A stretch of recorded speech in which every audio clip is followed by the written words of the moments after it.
Hey guys, welcome to Social Media Breakfast, Social Media Day, Live-a-thon. I'm so excited to have everybody here today. We are going to have an awesome day. We're planning to be here until noon. We have some amazing speakers. Make sure you, put us on your screen, keep us with you as you're working. Keep us with you and just pop in and out as you need to. But I'm really, really excited for our day today. And I put the lineup is in the caption, so you should be able to go there and see what times things are, so you can kind of keep up. But I will also be here kind of moving along and letting you know what's coming up next. Oh, hey, we've got Scott from Oregon. Hi, Scott. How are you doing? Let us know you're here because I can see you. We've got somebody from Oregon, see, so not just Houston anymore. Actually, Scott is coming to Houston soon. We have to have him. He'll be awesome. Anyway, so we are going to be starting. I'm going to go ahead and just jump right into it because I want to make sure they have plenty of time to talk because they already told me that they have lots to say and they have a lot to share. So we have Chih, Lynn, and Nguyen, and they are going to be coming in here. And Chih has a really cool, I call it food truck / food brand called Dumpling Dudes. And Anne is with Amplified Marketing. She's also works with Impact Hub, where we meet every month live and in person. We do more live and in person stuff. Like, so next Friday, we're going to be live and in person at Impact Hub. So come. But they're going to be talking about the really brand that Dumpling Dudes has become. And so they're going to talk about what that is. First of all, I need to know more. I've seen the pictures. They're these beautiful things. So anyway, I'm gonna let you guys talk. I'm out of this. I'm bringing you guys in. Hi. Hi. There you are. Hi. How are you guys doing? Good. How are you? And kudos to you, Cami. I came to Cami like literally 2 weeks ago going, hey, are we doing anything for social media day? And here we are. I was like, yeah, I do a live stream normally on that day. So we decided to make it a really super uber live stream. And I have to thank the speakers and everyone who kind of jumped in and played with us. Because we put this together really fast, really fast. So thank you. But anyway, I'm going to jump out so you guys can tell everybody about the awesome stuff that Dumpling Dudes is doing and how you're using social media. So thank you guys for being here. All right, thank Good you. morning, everybody. Thank you, Cami. I started trying to write in the comments, good morning to everybody, and realized I can't because I'm a guest. And so I'm going to just let you guys know what Dumpling Dudes is all about really briefly. And by the way, I'm a huge fangirl. I've been a fangirl for years. And so I'm always excited when I get to talk to Chih. And I'm super sad that Mike won't be able to join us today. He's a little under the weather. So for those of you who are not familiar, Dumpling Dudes is a husband and husband-owned startup who creates the most fun and unique experiences with dumplings. I love dumplings. Who doesn't love dumplings? Mike and Chih quit their 6-figure corporate job back in April 2019 to follow their passion and to create their own dream. That in itself is amazing, right? Like, that's a huge leap of faith and takes a lot of courage. But let's get started with how you guys were able to grow this brand, because 2019 was about a year before the pandemic started, and you had to grow your brand with the world being shut down. So let's talk about your branding first. You know, it's colorful, it's definitely authentic, and it's very personal to you and Mike. So how did you decide what your brand identity would be? Very good question. So before we started business on April 2019, but maybe like about a year before we even quit our job, we start building the brand, right? So branding, I think, is so important. Even before you start a business, you should start building your brand. And me and cover about personal branding is another topic, but that's also very, very important. So branding is very important for us. I have an engineering background, eventually become a director of marketing for oil and gas company for a long time. So one thing that I learned about brand is that, because right before I quit, we went through like a branding exercise at work, spend millions of dollars. Of course, you do the color, the font, all the pretty stuff, right? But those stuff are really not that important at all. It's really just to protect your legal aspect of, you gotta use this color, this is font, the different guidelines, the branding guidelines. the most important of the brand is how you want your customers to feel and how you want your connection to feel. Feeling is the most important thing. So everything we do, everything we post, and our whole company is created on how we want people to feel.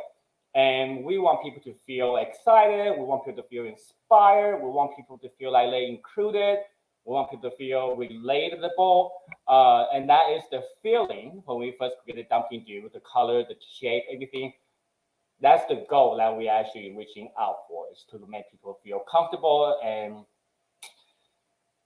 it's just like, I think that's the feeling that we are going after. Like you guys are friends, right? Yes, and yes. I love that you bring that up, because so many businesses and brands get so caught up in, oh, what's the branding guidelines? It's got to be this color. It's got to be this font.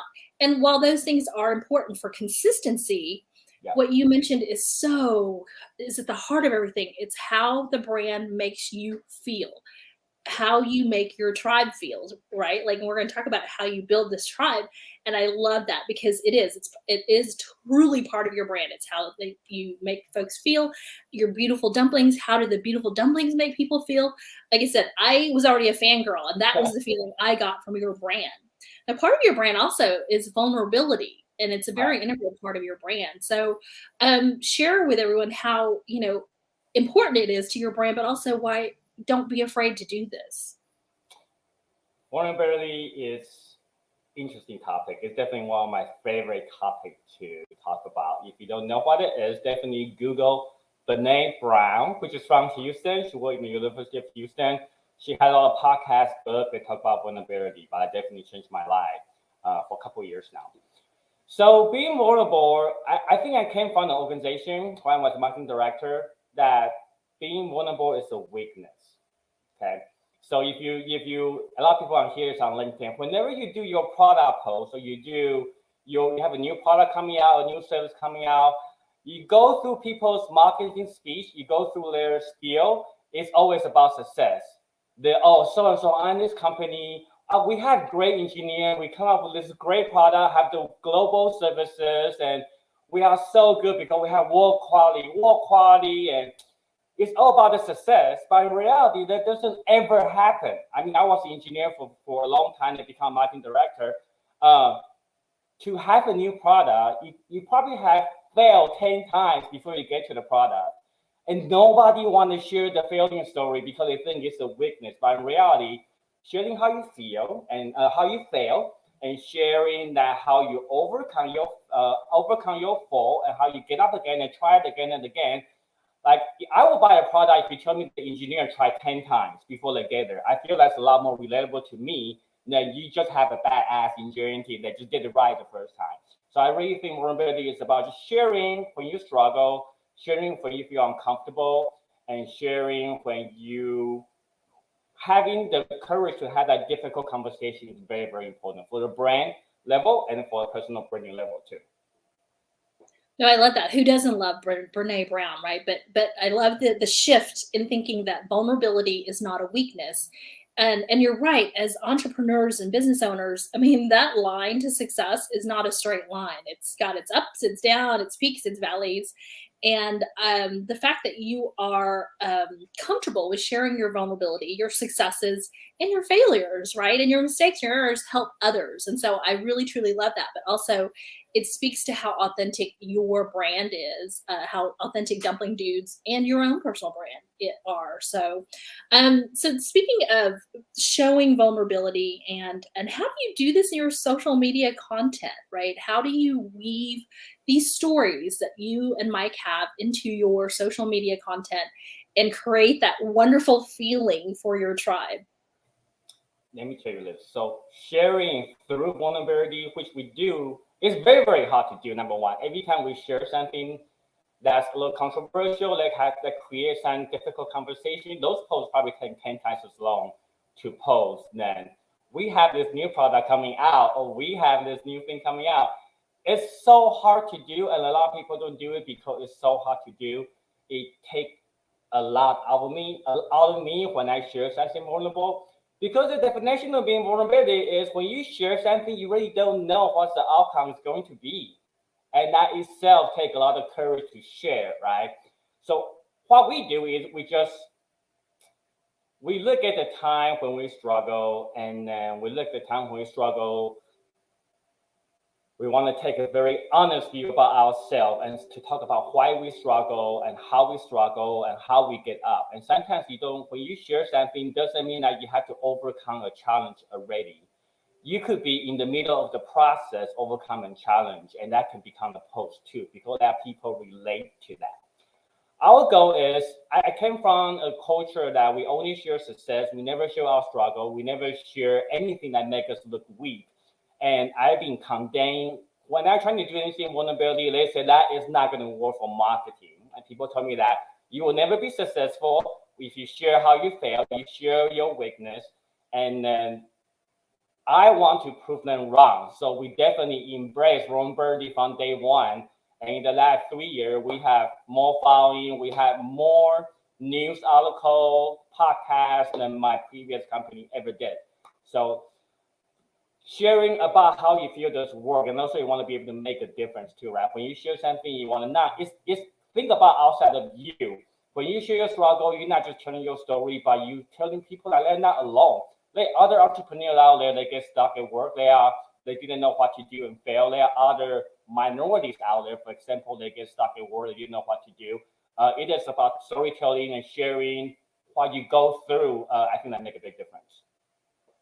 I love that, right? There's such a lesson to learn there because you lead with this. And this is while you're, yes, you want to sell your dumplings, you're leading with this part of your brand of being real, being vulnerable, sharing your successes, your failures, and giving people that feeling of getting to know you, that to be your friends, right? I mean, and once I become your friend, once I feel like I'm your friend, why would I not want to support you by buying from you, right? And doing business with you. And I love that you lead with that as opposed to, hey, buy my dumplings, they're great. And in case anybody's not tried their dumplings, they are great.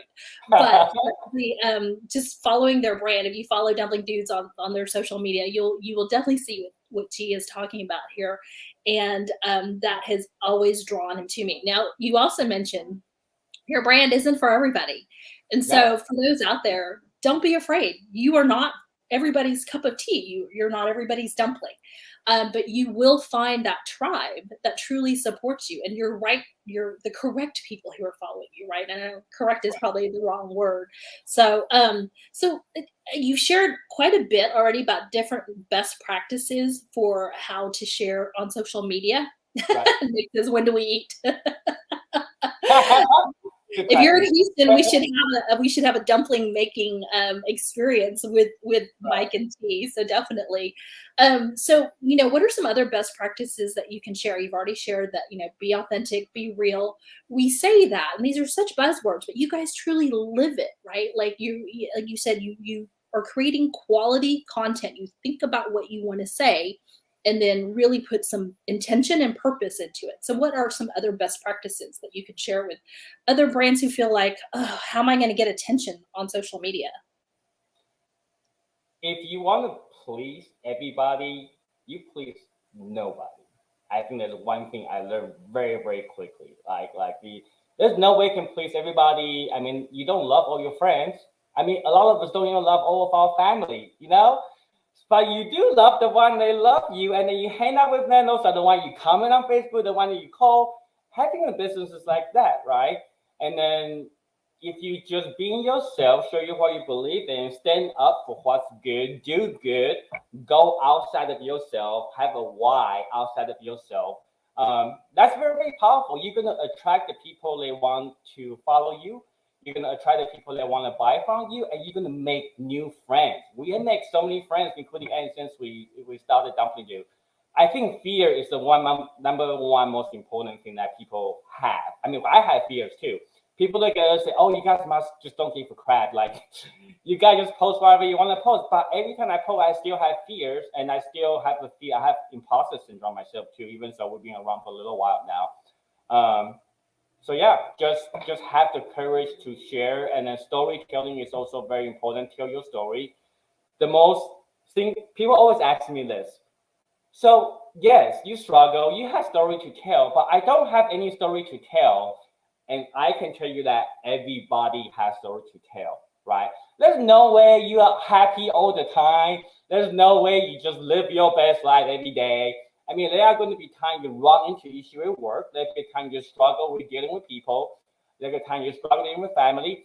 Anytime you struggle, you have a problem, and then you overcome it, or you're in the process of overcoming it. That is your story.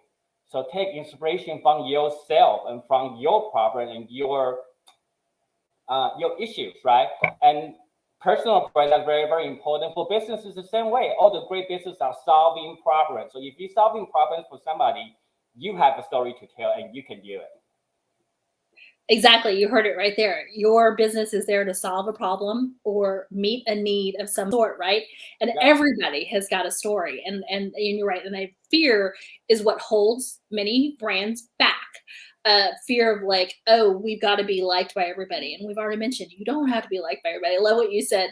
We don't even like everybody that's in our family. Who can relate to that, right? But they're still part of our family.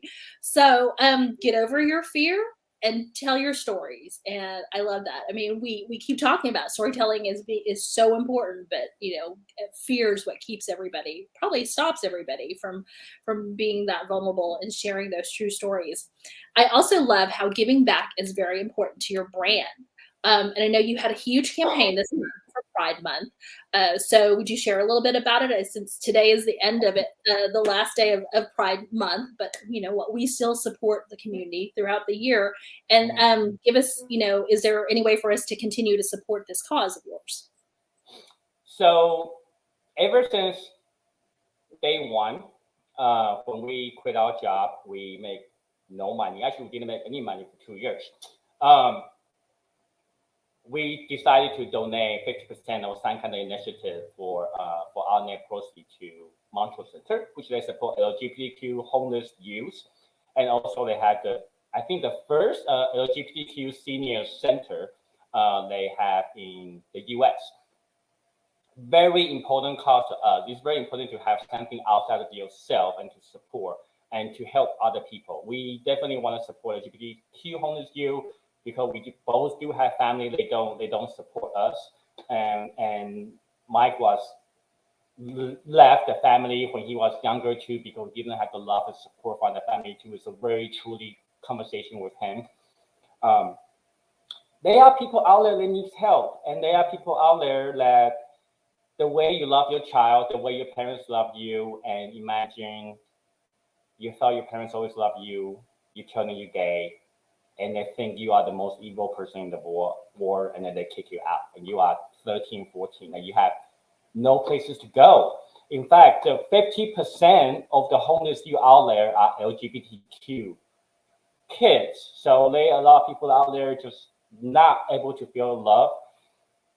We are a business that definitely support love. They think everybody deserves a chance. So it's deep in our DNA. Even when we make no money, we still donate to the organization. Now we make a little money, we still donate the money to organization too. And our followers, our customers, they all support us. This year we donated over $1,300, I think, or $1,200 to LGBTQ homeless youth with the help of our supporters. So it's going to go on all year. We're going to try to figure out how to expand it. Our Rainbow Store will be over in June right now, but we are thinking about maybe we'll expand the Rainbow Store, at least with our merchandising, to support women's rights next. That's another topic that we deeply involved and believe in. Grow up in a corporation. I saw how women get mistreated all the time, and then they don't get paid the same way. And then I had to speak out every time I receive a salary, and then they give the woman pay less, and I had to send it back to HR and have very different conversation on why are they paying them less over and over again. But imagine if I never speak up, those women will never get paid the same. But I don't think everybody's doing it. I really think there's a lot of stuff we need to do. There's other right issues we need to talk about for women. So I think that's why we can move forward toward next. People always think we just support LGBTQ rights, but that's not true. We support women's rights. We donate to that. We support Black Lives Matters, Stop Asian Hate. We do Women's Month. The beauty about minority is all the group are working together, trying to have a better tomorrow. And then, yeah, there's a lot of stuff going on out there, but we definitely support love. That's what our main goal. Yeah, well, that's part of your brand. Your overarching brand is that you support love, and whether that is supporting LGBTQ youth, supporting women. I love the fact that you bring up how women are not being paid equally, right? Equitable pay. You support Black Lives Matter. You support, Stop Asian hate. That kind of makes sense for both you and I. But you really, your brand, you guys not only talk the talk, you walk the walk, right? You put your money behind it, but you also put your platform behind it. You share information supporting these causes. It's easy to, donate money, but to really truly live without fear and showing what your brand supports, you're walking that walk, and I love that. And any questions from our attendees right now as we're kind of wrapping up here? And one of the other things I did want to share was that I think you guys were one of the most successful brands that I saw really keeping alive and keeping your head above water during the pandemic, right? And you did it all on social media. Right. So can you share how you did that with some of these other businesses who are like, oh my gosh, how do I keep my businesses afloat? So before we get into that, I have one marketing social media myth I want to bust real quick. A lot of brands out there, they don't follow their customer, they don't follow their people they work with them. They just have bunch of followers, but not following anybody. That is not the right way to do social media. Like, social media is a networking platform. You gotta make conversation. You gotta be able to talk to people, engage in people. We always follow back to our customer. If they have a public account, if it's a private account, we're trying to be more careful on which one we follow. And that way we know what's going on in their life. They know what's going on in ours. Like making friends, you really have to love having relationship with your customer if you want to be successful. If you don't love having a relationship with your customer, hire somebody they love having relationship with your customer. That's so important. And I think that's the secret, right? Like with us, because our followers are like our friends. We know what's going on. We know, oh, this person just have a baby. This person has a new dog. It's going to get harder and harder as we grow bigger. We're about 7,000 followers now. It does get a little bit more challenging. But we're still trying to make effort, at least comment here and there, like really do care, not just to comment, like really do care about people. The fact we care about people, I think it shows. When COVID happened, we were about to get into positive cash flow for the first time. We had to stop, do dumpling pickup. Our followers started buying dumpling from us, help us promote, and some they even bought us frozen food. Like they bought 2 dozen dumpling, they show up with a frozen lasagna, because they were worried about we're not going to be able to eat since we had no income now, So like, just treat people with respect and then talk to people. Don't be like on your high horse with your followers, but never talk to anybody. I really don't think that would work. But if it works for you, great. It just never works for us. Absolutely. It's called social media for a reason, right? Be social. And Yeah. I think that's the piece that a lot of businesses forget. And it's, you've got to have the conversation. I mean, thanks, Bart, definitely great advice. You as a person are going to converse with other human beings. So why would your brand not converse with your tribe, with your community, right? And so people feel like you're their friend and they're going to continue to support you.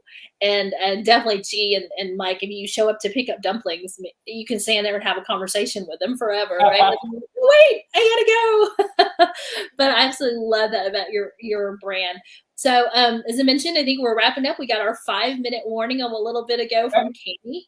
And definitely go follow Dumpling Dudes. You can find them on Facebook, on Instagram, and on LinkedIn. And do connect with Chih as well on LinkedIn. He posts and shares a lot of great content on his personal LinkedIn profile. And check out dumplingdudes.com. I can't wait to hear more about the expansion of your Rainbow store so that you can continue to support causes that are near and dear to you, that are important to your brand. And I think this has been a great conversation, Chih. And like I said, he and I could just keep going. I know, right? Sit here and talk about marketing and stuff all day long. So thanks again. Hey, thank you guys. That was so amazing. Thank you guys so much. What great tips and stuff you've given, but mostly just that community part, right? It's just like, it's just being human. Like, I think sometimes we feel like there's some trick or something to social media that is, that's not just about being human. So love what you guys are doing and how you're really growing your brand. That's really amazing. So congratulations. I want to try the dumplings. You need to come to Social Media Breakfast and bring some of those dumplings, please. Oh, I used to go all the time. I will make my employees to go with me. Yes. When we have like a new social media person, I was like, you gotta go to the social media breakfast. Like, I'll pay for it. Just put it out my expense. Go. It's so much fun. It is. I mean, it's such a great community of people. So if you haven't actually attended live to a social media breakfast, it's been a couple of years. I know we had one last month, excuse me, at Impact Hub. And I will tell you, I mean, maybe you can say so too, because you were there, and but just the energy at Impact Hub is just really strong. Like, I don't know, when we used to be at Canopy, it kind of reminds me of that energy, like where you come in and it just feels like home. So I'm really excited about Impact Hub so far. And so we're going to be doing a live stream in-person hybrid, which will be interesting. I was actually on the phone yesterday with Andrew figuring out how do you bring somebody in as a guest? So our guest next month, we're going to be meeting live, but she's in Washington, D.C. She's going to be talking about misinformation and disinformation. And it's really, really interesting. Like if you're a CSI type of person, you might find this very interesting. So well, I can't wait. So I will definitely July 8th. So next Friday. July 8th, next Friday at Impact Hub, which is downtown. The parking is free. You do have to get your parking pass validated, but it's easy to get in. It's free. There's a really nice restaurant on the bottom floor where you can get your coffee. You can get something to eat and bring it up with you. It's great. So it's a really great location downtown. If anybody, it's the Amagi building downtown. If anybody's familiar with that, and so I'm excited it's there, and can't wait to see everybody next week. So hope to see lots of familiar faces and some new ones. That's gonna be fun. Yeah, definitely, and it's a great networking environment to definitely say hi to people. Don't be shy. I always tell people, instead of ask people what do you do, ask people what are you building. You know, like I love that. What are you building? Because you have a job, you don't have a dream, you are building something. I think that's a great actually tell us in the comments what you're building. Tell us what you're building. We're gonna have a little conversation. Yes. I'm gonna say hi to everyone. Ingrid's here. We've got Wayne, who says thank you. They appreciated the advice. Tori, who's is one of the new employees at Zoetica. I'm very excited. Welcome, Tori. She just joined us. Yeah.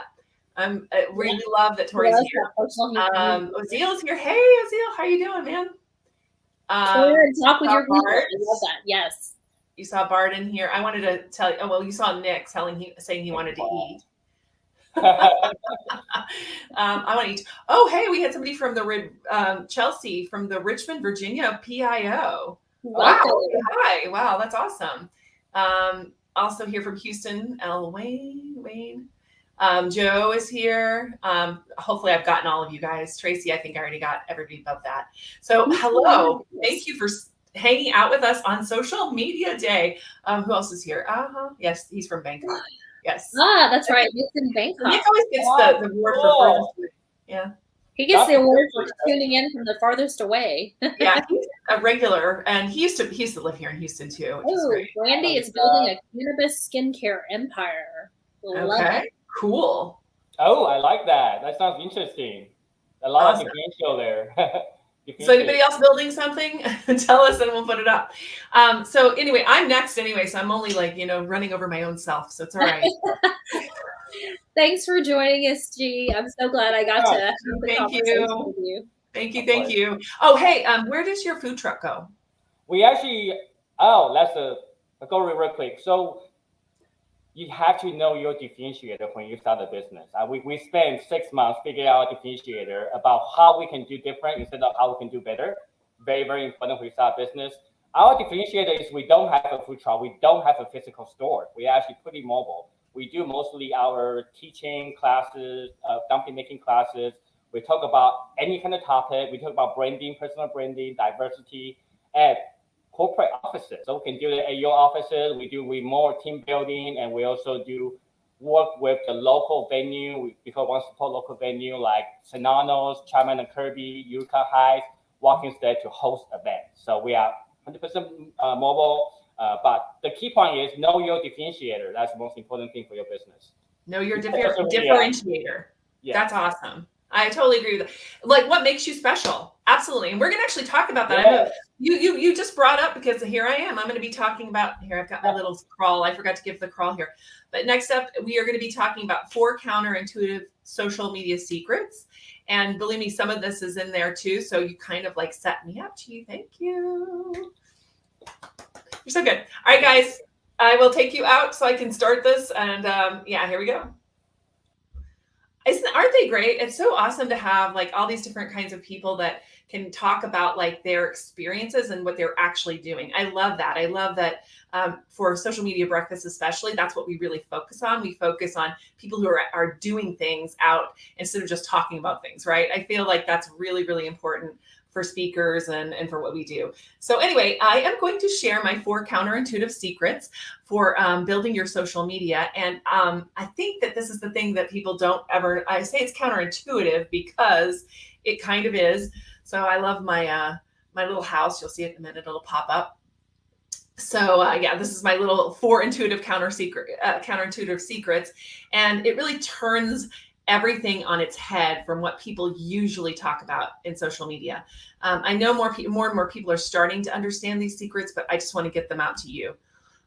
So the first secret is really that you'll never make everyone happy. And I loved that Chih and Ann spent like a whole bunch of time talking about this, because this is like one of my first secrets, is that you will both repel and attract people. And really the journey for social media and building your social media brand is one person. And I know that sounds really weird, but when you talk to a diffuse number of people and you're in your brand voice, if your brand voice is very general, it's not going to attract anyone. So you want to keep your brand voice very specific. And it is the biggest struggle that most people have, is that they don't think that they can like narrow their audience. They're worried about narrowing their audience, leaving somebody out or something like that. But what I've found to be true is that when you draw in the people that you are supposed to draw in, what happens is that you end up drawing in even a wider circle around them. It's kind of amazing. So you are going to repel and attract people. I put up these different ideas and needs. So there's a needs chart and a decisions chart. And so people have certain needs that they're looking for. And often, if you, like, all of us have needs, right? We have ways that we look at things and needs, and we have significance that we're looking at, fears, and we fear social ridicule. Like people that want significance, we want to make a difference or an impact in the world. We do have fears that kind of crawl in there too. We all have fears. Okay, we're people, right? So we're human beings. We're going to have fears. So if you can actually work with your content to allay people's fears and using your product or your service, that is really important. So this right here, I actually talked about this last week on the live stream on the Thursday. It comes from a book by Chase Hughes. And these are really, really all about, he reads people's body language and stuff like that during interrogations, and they're trying to figure out, people are telling the truth and trying to get to the bottom of things. And really they know that people are motivated by certain things. So if you can actually look at the needs and say, hey, the people that I'm trying to attract, they really care about significance, because I do impact related stuff. I was thinking about Ann and what she's going to talk about later today at 11:30. She's going to be talking about building an impact related brand. And that's really what those people are caring about. They want to make a significance in the world. Not all people are motivated by making a lot of money. Those people might be more in the other side, on the decision side, where I talk about people that are looking for ROI and investment people. So I would just say definitely take a look at these things. Take a screenshot of this right now. I'm not going to go into too much detail because we only have 30 minutes. So I want you guys to take a screenshot of this. And then when you're writing copy or you're making things on your social media channels, think about who you're trying to attract, and what your particular brand brings to the table. So like if you're a brand that is all about, measurement and like, helping people understand things in that way, you're going to be wanting to draw the people in that care about those kinds of things. And you want to write directly to them. You want to make videos directly for them. And when you do that, you're going to find that you start to attract more people. When you try to be super general, you don't. So this is a really cool tool. I can't go too much in detail today. Again, I did do a live stream on that last week that went very in detail. So you can go back and look at this there, and I go into detail about this more there. One of the other tools I really love for this is called SparkToro.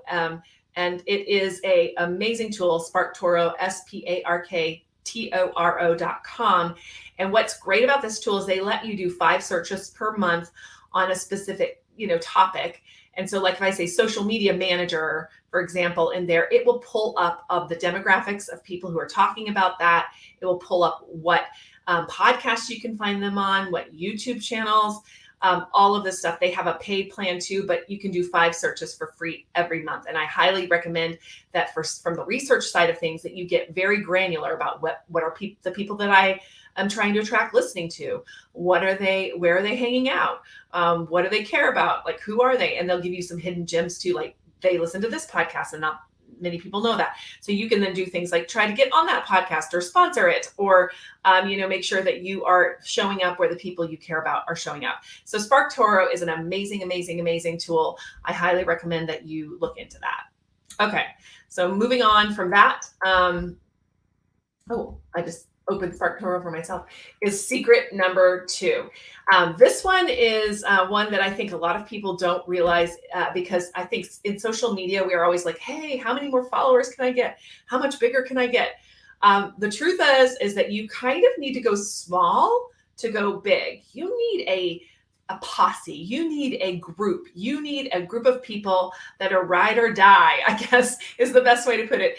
Especially in social media, you need people that are going to help you. Like, for example, pulling something like this conference together in like less than 2 weeks. The way you do that is by having a group of people that are willing to say, yeah, I'll do that, even if they're not really sure they should be. Exactly. Quantity over quality. And Jay says she loves SparkToro. Aren't they amazing? So good. Anyway, so going small to go big is so, so important. You have to have a group of people that are willing to kind of go with you, trust you, and you work together. I mean, you trust each other, right? It's reciprocal, I guess. It's not just a bunch of like people that are following you. That's not what you want. You want a group of people that are with you, that you're working with, that you care about each other, and that you're moving forward. And that really helps you to get more visibility on social media. It does. And so if you have a group of customers that love you and that you have done stuff for, and they trust you because they know that you have a heart for them, they're going to support you when you're trying to get something bigger done. Every time you support them, they support you. It's really cool. And I don't know if anybody knows about Kevin Kelly. So I'm old and old-fashioned, I guess you could say, and everything else. But he is a guy, Kevin Kelly really came up with this wild concept that if you have 1,000 true fans, and I'm sure you've heard people talking, you might have heard the gurus talking about this 1,000 true fans. Well, they didn't make it up. Kevin Kelly did. And he was one of the editors of Wired magazine back in the day. And he said, that if you can have those 1,000 true fans, you will get $200 a year.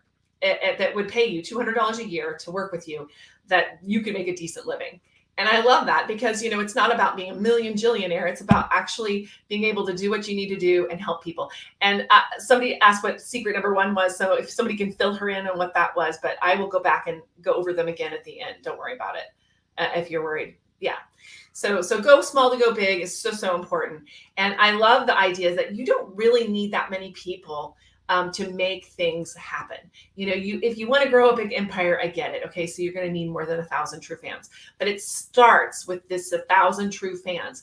And I think it's a great goal. For me, it's a great goal. Like, I want 1,000 true fans for my brand that will then help me go on, because those 1,000 people will tell another 1,000 people, or maybe 2,000 people if they really like you, or maybe more. So if you have people that are willing to tell 3-4 people about you, you can see how quickly that this ends up really growing into something bigger than that.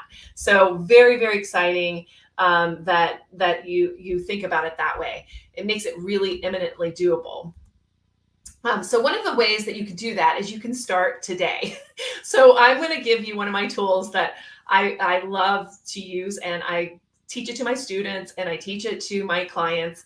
And we have, just yesterday, one of my clients was telling me that she was doing some of these things, putting out her visibility content, doing these things. And she got somebody that came in and said, hey, I want to work with you. So this, what I'm telling you here, this 2x2 method that I'm about to talk about, this thing will absolutely 100% take you over the line for getting people interested in your brand. And it hardly has to do with posting at all. So really all it requires is 2 conversations per day where you initiate a conversation on social media by asking a question, either as a post, you can ask a question post, or you can ask a question in a thread, and you can just, try to start a conversation with somebody on social media, either in comments or in your own as a top line post of your own. And I would at least once a week or so try to start a conversation on your own social media channels.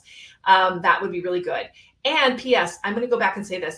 If you're a single person, like a single worker, like you only have you, or you're just trying to build your personal brand, just pick one channel. Start with one, because it's really, really hard to do multiple channels at one time, and you'll get discouraged. So I would say, work on one channel. You can always switch to other channels on different months, but I'm just saying, if you care about like LinkedIn the most, do it on LinkedIn. If you care about Instagram the most, do it on Instagram. If you care about Twitter and so on, just focus in on one, because you can grow that very, very rapidly if you focus. Okay, again, that one thing. So again, the power of one, which was part of the first tip, is that it's all about that one person. So that 2 conversations per day, and I usually only do weekdays because I have weekend things with kids and stuff. So 2 per day, and then 2 replies or comments a day, where you go in and you reply or you comment on somebody else's stuff, or you share it. I mean, that could be another way of doing that. But it's just basically 4 different touches per day that are very personal. That you're talking to a person, that you're trying to interact with a person. It's not about your brand. It's not about like trying to sell anything. It's like you're trying to support somebody else. That's really what this is about, is like you're thinking about other people and not your own needs. Now, then you'll go out and you'll do your announcements. You'll do all the other things you have to do. But if you put in these touch points, I promise you, these things will help you to keep in touch with the people that are going to help you when you do try to promote something. That's really critical. And the way that the algorithm works on all of the social media channels, I mean, this is like, every one of them has a little tweak. Okay, yeah, sure. But on all of the social media channels, what they're doing is they're saying, hey, I'm going to show you more of people and things that keep you on the platform. So if you are having conversations with someone, even in a DM, if you're having conversations with someone, they're going to show you more of that person's content, and that person, they're going to show them your content, if that makes sense. Okay, so it's going to be really, really important for that. So that's the 2x2. I hope that you guys think about doing this, because it's really critical. So down at the bottom, there's a little bit.ly link that you can grab and you can put in there. I'll try to put it in the in the chat, but sometimes, I will be honest with you, the chat will not take my little bit.ly links and stuff. So so there you go. It is bit.ly/SSS Connect. And it's just 5 or 6 emails where I teach you this method. It's totally free, of course. And that's that. Awesome. You can get the link to work. Okay, Janet. You might have to have, it is case sensitive, just so you know. Bit.lys are weird like that. They're very case sensitive. Let me see if I can make it work real quick, and then I'll try to get it back out to you. .ly/SSSCONNECT. I actually tested it right before we came on and it worked. So I want to see if it'll work now. Let me see if it does. Yes, and you might also need the HTTPS. Yeah, it works for me. So let me put it back in the chat, and then I will also put it on a banner so you guys can grab it there too. I had to capitalize. It's case sensitive. It totally is. Here is the 2x2. 2x2. Right. And yes, it will send you like 5 emails. Like I think I spaced them out like every 3 days or something, so it doesn't overwhelm you. But every couple of days, it gives you another thing to do to help you get this done right. But honestly, in the end of the day, it's just 4 interactions per day. That's really what you want to do. Cool. All right. So let me come back up here, and I put it in, and I think it went to YouTube and it went to Facebook. It did not go to LinkedIn. So if somebody can grab it and put it in LinkedIn, that would be cool. If you're at LinkedIn and you're listening, that would be helpful. Thank you. That'd be great. So moving on, because we really don't have too much time, and I do have 4 secrets, and I do want to get through them all, is a couple of mechanisms for going deeper. I'm going to kind of jump over these because you can ask me later for this, but I will make it big real quick if you want to make a screenshot. But you want to make a landing page with a free resource, which I just gave you, like my 2x2, so that people can get in touch with you, work with you in some different way. Or maybe you can give them a discovery call where they can kind of hang out with you and find out what you do, and you can find out what they do. You can offer coupons if you're like brick and mortar, or like, I don't know, dumplings. That'd be cool. And then current customers, you want to interact with your current customers as much as possible. There's a really cool tool there called Voila Norbert, Voila Norbert, that you can put your emails into, and it will give you the people that, it'll give you their social media handles. It's pretty cool. So that's another way to do it. So making sure that you're connecting with your customers. So moving on. Again, it's a lot of info. I know I'm like a fire hose sometimes. I was trying to like narrow it down for this very shorter thing, but there you go. Sometimes you can't. So the third secret is all about relatable content is king. Not content. Content is great, but only if it's relatable. So relatable content is king. And I'll tell you what I mean by that. What I mean by that is that people sometimes get on social media and they try to be all things. Like, I'm like a great chef, and I'm a great, this, and I'm a great that. And then pretty soon you're like, what does this person do? You don't really know what they do. How many, raise your hands. I don't know. I know I don't see you. How many of you have friends on Facebook that you're pretty close with actually, and you literally have no idea what they do? Do I see any hands in the audience? Relatable content. Yes. Thank you. Thank you, Chih. So yeah, how many people have that? Like, so many people are out there, and I'm like, what exactly do you do? I would like to know what you do, but I don't really know. Yeah, Anne's raising her hand in the background. She's raising her hand because the truth is that it happens all the time. And here's the thing: even if I'm not going to buy your service, I'm not the right person for your service. If I don't know what you do, I can't. I can't refer you. You're unreferable. You're unreferable. If I don't know what you do, you're unreferable. And so that's really the key. Is I want to know what you do, because then when somebody else says, hey, I'm doing this, I'm doing that, I'm like, oh, well, I know for a fact that Anne is working on, working with impact brands. She wants to get more into impact brands and like helping them with their social media and marketing. And so I'm like, okay, yeah, I totally get that. And so because of that, I'm like, all right, yeah. And if somebody comes to me and says, I'm trying to get my marketing done. In fact, I just referred her to somebody the other day. I sent it over to her, like, here you go. Because they were looking for somebody to do, email kind of stuff and marketing and some more marketing stuff. So, I know who to send it to. So that's really, really important that I know who you work with so that I know who to refer to you. Really important. Okay. Sorry. Anyway, that's another one. But another reason why you have to be very clear about what you do. So I do this with my 4C method, and I'm not going to go too much into it, but this is my method, but you need a method. That's what this is here for. It's not about you reading my method. It's like you need a method that you can tell people about. Something you can talk about. And by the way, the method, these 4 things become my buckets, my content buckets. And we'll talk about that in just a minute. These 4 things are my content buckets.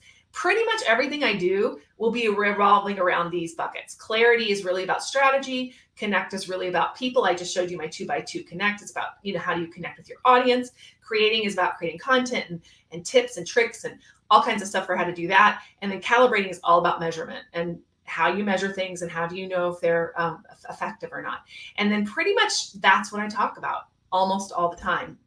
And here's the thing. So I have this little story about this box. I love this box. So this little guy right here, let me pull it up for you. I guess I should do that since I'm not pulling that up. This is the box.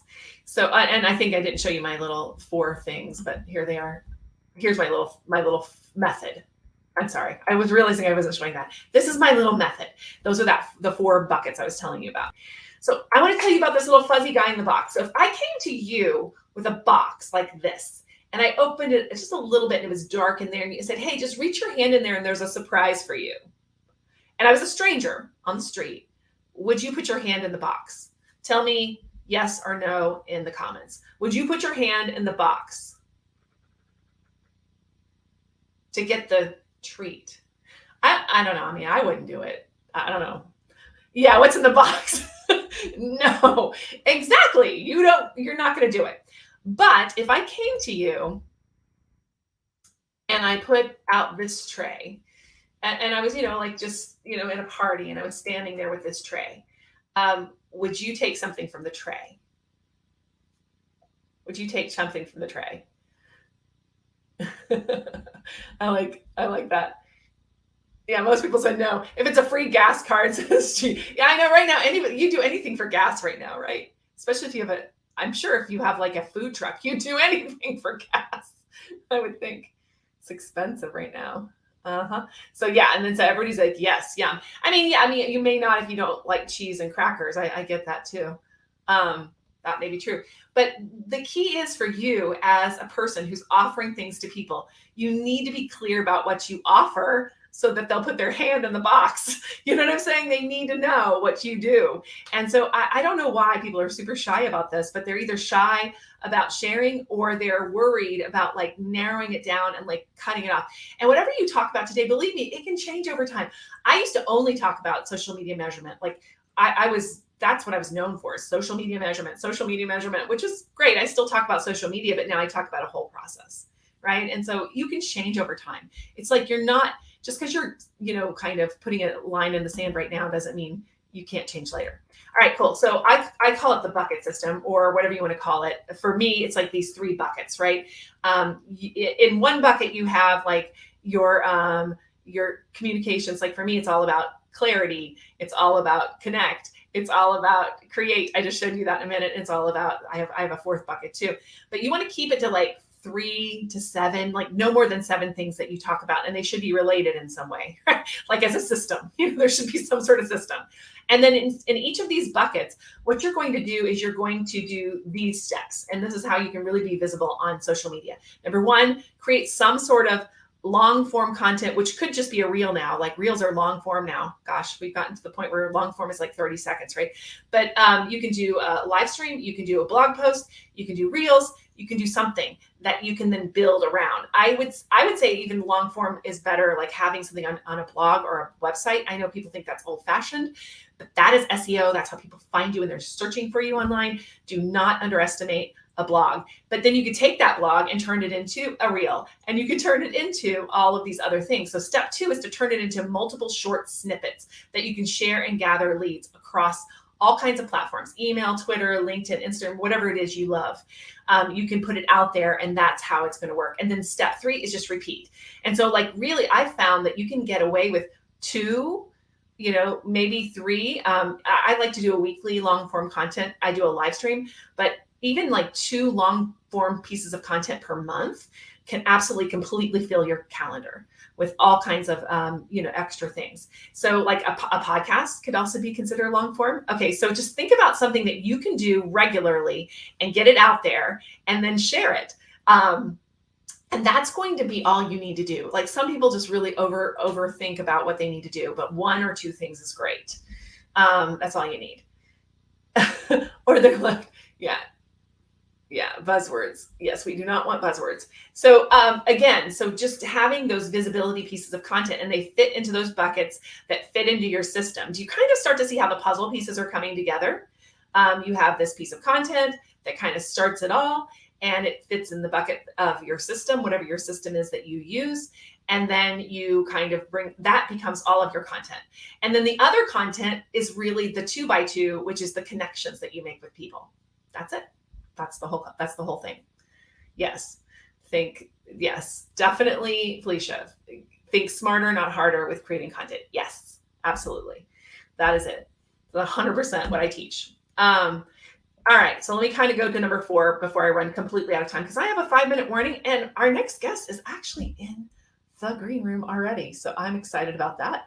I'm going to actually run a little banner. I need to let you guys know what's coming up next, but the next one is really about this. Numbers aren't scary. So I think sometimes we are worried about measurement, like, what should we measure? How do you measure? It seems like it takes a lot of time to measure. All of that kind of thing seems really kind of hard, but numbers shouldn't be scary for you. And here's why. I'll go into this one really carefully, which is this. This is a framework I came up with a long time ago, which is really the 5 things that you should be thinking about whenever you're out there to measure. So number 1, you need the activity that you're going to do, that one piece of content a week, whatever it is you're doing. And from that activity, you're going to get some attention. So you want to measure that attention. So that's the things like how many people like it, how many people share it, that kind of stuff. Then which brings awareness. And that's when people start to like kind of think about your content and share it with other people. They start to talk with you a lot more. Like whenever you're out there, they're relating to you, they're responding to you. And then that cultivates what I call attitudes. And that's when people start to share your stuff with other people, even if you're not in the room. Like here, that's where you're starting to be referred, even when you're not there. And then that leads to actions. And you can actually go through all of this. And so one of the things that you should ask people when they start to kind of reach out to you and work with you is, how did you hear about me? Or how did you hear about our business? Or how did you hear about our company? Or how did you hear about us? Because that's going to be really, really critical. That's probably the most important measurement, because it's going to tell you what more you need to do. So if somebody referred you, you're going to know that person is a champion for you. So you're going to want to make sure that you are giving them information and keeping them up to date and keeping in touch with them, even with the 2x2, which the 2x2 does ask you to do, is go and talk to these people, that you would keep in touch with them. So measurement doesn't have to be charts and charts and charts. It just has to be understanding where your actions are coming from and then building backwards from there. To give you an example of that, here's like a measurement of the journey for us, for Smart Social Secrets, which is our training brand for Zoetica. And this is just, you can take a screenshot of this. I'm not planning on like doing a whole bunch. I'll make it big so you can do that. You can make a screenshot of this so you can kind of see how I measure things. Number of people engaging, number of downloads, number of people joining. You can kind of see all of the different ways that we're looking at open rates, things like that. And those things are really easy to get these days with the tools that are out there. Like, if you're using any kind of like scheduling tool for social media, you're going to be great with that. So let me finish up real quick. That's it. And I will quickly, oh gosh.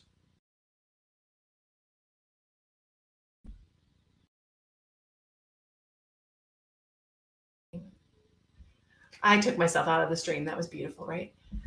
I touched the wrong button. Okay, so anyway, I'm going to really quickly kind of go over really quickly the 4 things one more time, just so you know what they are.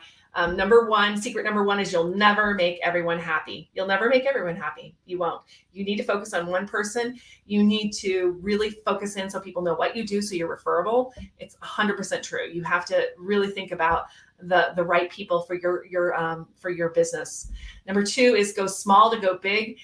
Get a group around you that is a huge supportive community. Even if it's like only 10 people, even if it's only 3 people, over time it's going to grow, and you want that community around you, and that is what's going to help you to spread your message. Number 3 is relatable content is king. Content isn't king unless it's relatable to the people. You have to build content that people can see the results, they can see your system, and they understand how to use it. And number 4 is, measure. Numbers aren't scary. Measure what's working, and then you can make those small, tiny tweaks to really make your social media shine. And that, my friends, brings us to the half hour. So I'm going to let it go at that. And I'm very excited to bring in our guests. I'm going to bring in both Anne. Let me do that real quick. And I'm going to bring in, hold on. Can't see everybody. Hold on just a minute. Whoop. I'm going to get you here. There we go. Magda. All right. Here we are. So, hi. What do you guys think? Hi. How are you doing? Oh, this is great.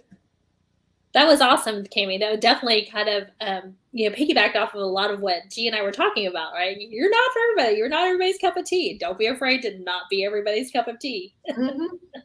Yeah, I mean, we just aren't. I mean, that's the truth. And by trying to be everybody's cup of tea, you lose a lot of your effectiveness on social media for sure. So cool. Well, I'm very excited to move on to this one because I wanted to hear all about this. We have a nice guest here, and I'm going to let Anne introduce her, and she's going to do a case study kind of conversation.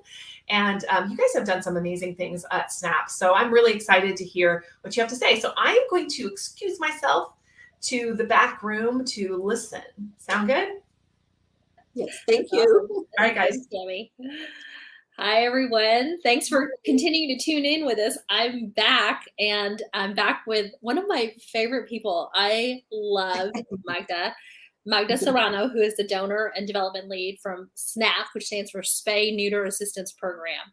And they're one of my favorite causes to support as well, because I love my dog. And as an animal lover, I think this is such a great resource, a great organization.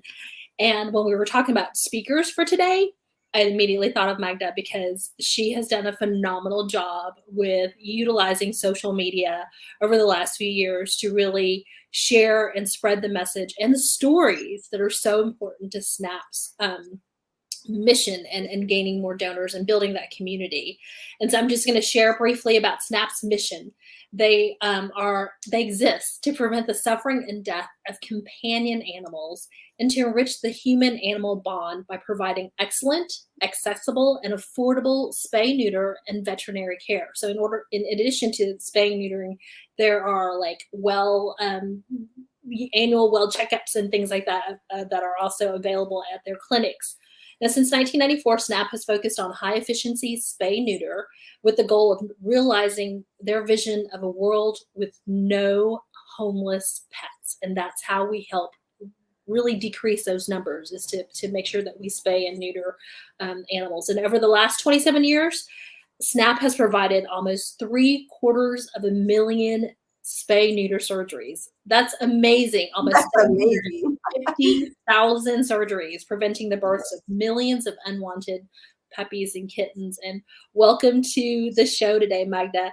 Thank you so much for having me here. I'm so excited. I'm ready to talk, and I'm like, absolutely, me too. And I'm so excited to share.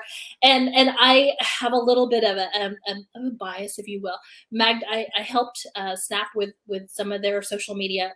I don't even know how many years ago now, but it was all Magda. She took it and ran with it and has done amazing things, right? So one of the things that you mentioned when we started talking about this, Magda, that it's been a very deliberate process over the last 5 years to get to the point where you are now.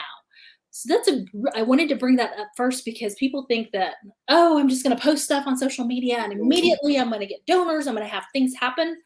It is a marathon, people. It is not a sprint. It is a marathon. So kind of share what the challenges were when you started this deliberate process. Yes. Thank you so much, first of all, for having us here. We're very excited to be able to voice, what we're all about and how our social media works. And thank you for guiding us at the beginning when we were starting this new process from the past 5 years, because you've been excellent help and gave us some really good tools to get that started. So thank you for that. But your question is really, really good, because prior to the 5 years that that you mentioned, we had an employee who was dedicated to social media, but the vocabulary was not established and the messaging was inconsistent. So after that, we had 2 people in development team, which is Les Wood, the grants and contracts coordinator, and myself. And we had a talk with our executive director, right, to discuss, some of the vocabulary. And then we began incorporating 2 more people into our team. So that is now what we have, which is the 4 people in development team. So Les began incorporating intentional wording to the grant proposals that he puts together. And then we began using that vocabulary in social media and storytelling for consistency. And then after that, we incorporated the tools we needed to get us organized. So that was like the first step in getting us prepared to where we're at now. So when people say, oh yeah, just post and get the donations, like you mentioned earlier, it doesn't work like that. You need a great team, which we have now, and you also need a calendar, and you need tools to be able to get you to a good place. You are speaking my language, Magda. I love this, and I love the fact that and as a nonprofit, right? Your background isn't in marketing. You're working with the resources and the staff that you have, as so many other nonprofits are, local grassroots nonprofits like yourself. And I love the fact that Les and you and the team sat down and thought about intentional vocabulary that is going to be consistent across the board in your grant proposals, in your marketing, in your social media content, in your newsletters. So what did that process really look like? I know you mentioned you sat down and talked to the team. And so what are some of the intentional kind of vocabulary that you now utilize? Definitely. So after having like continuous conversations between like the development team, which is just two back in the days, and our executive director, we would brainstorm on how to best communicate our mission, right?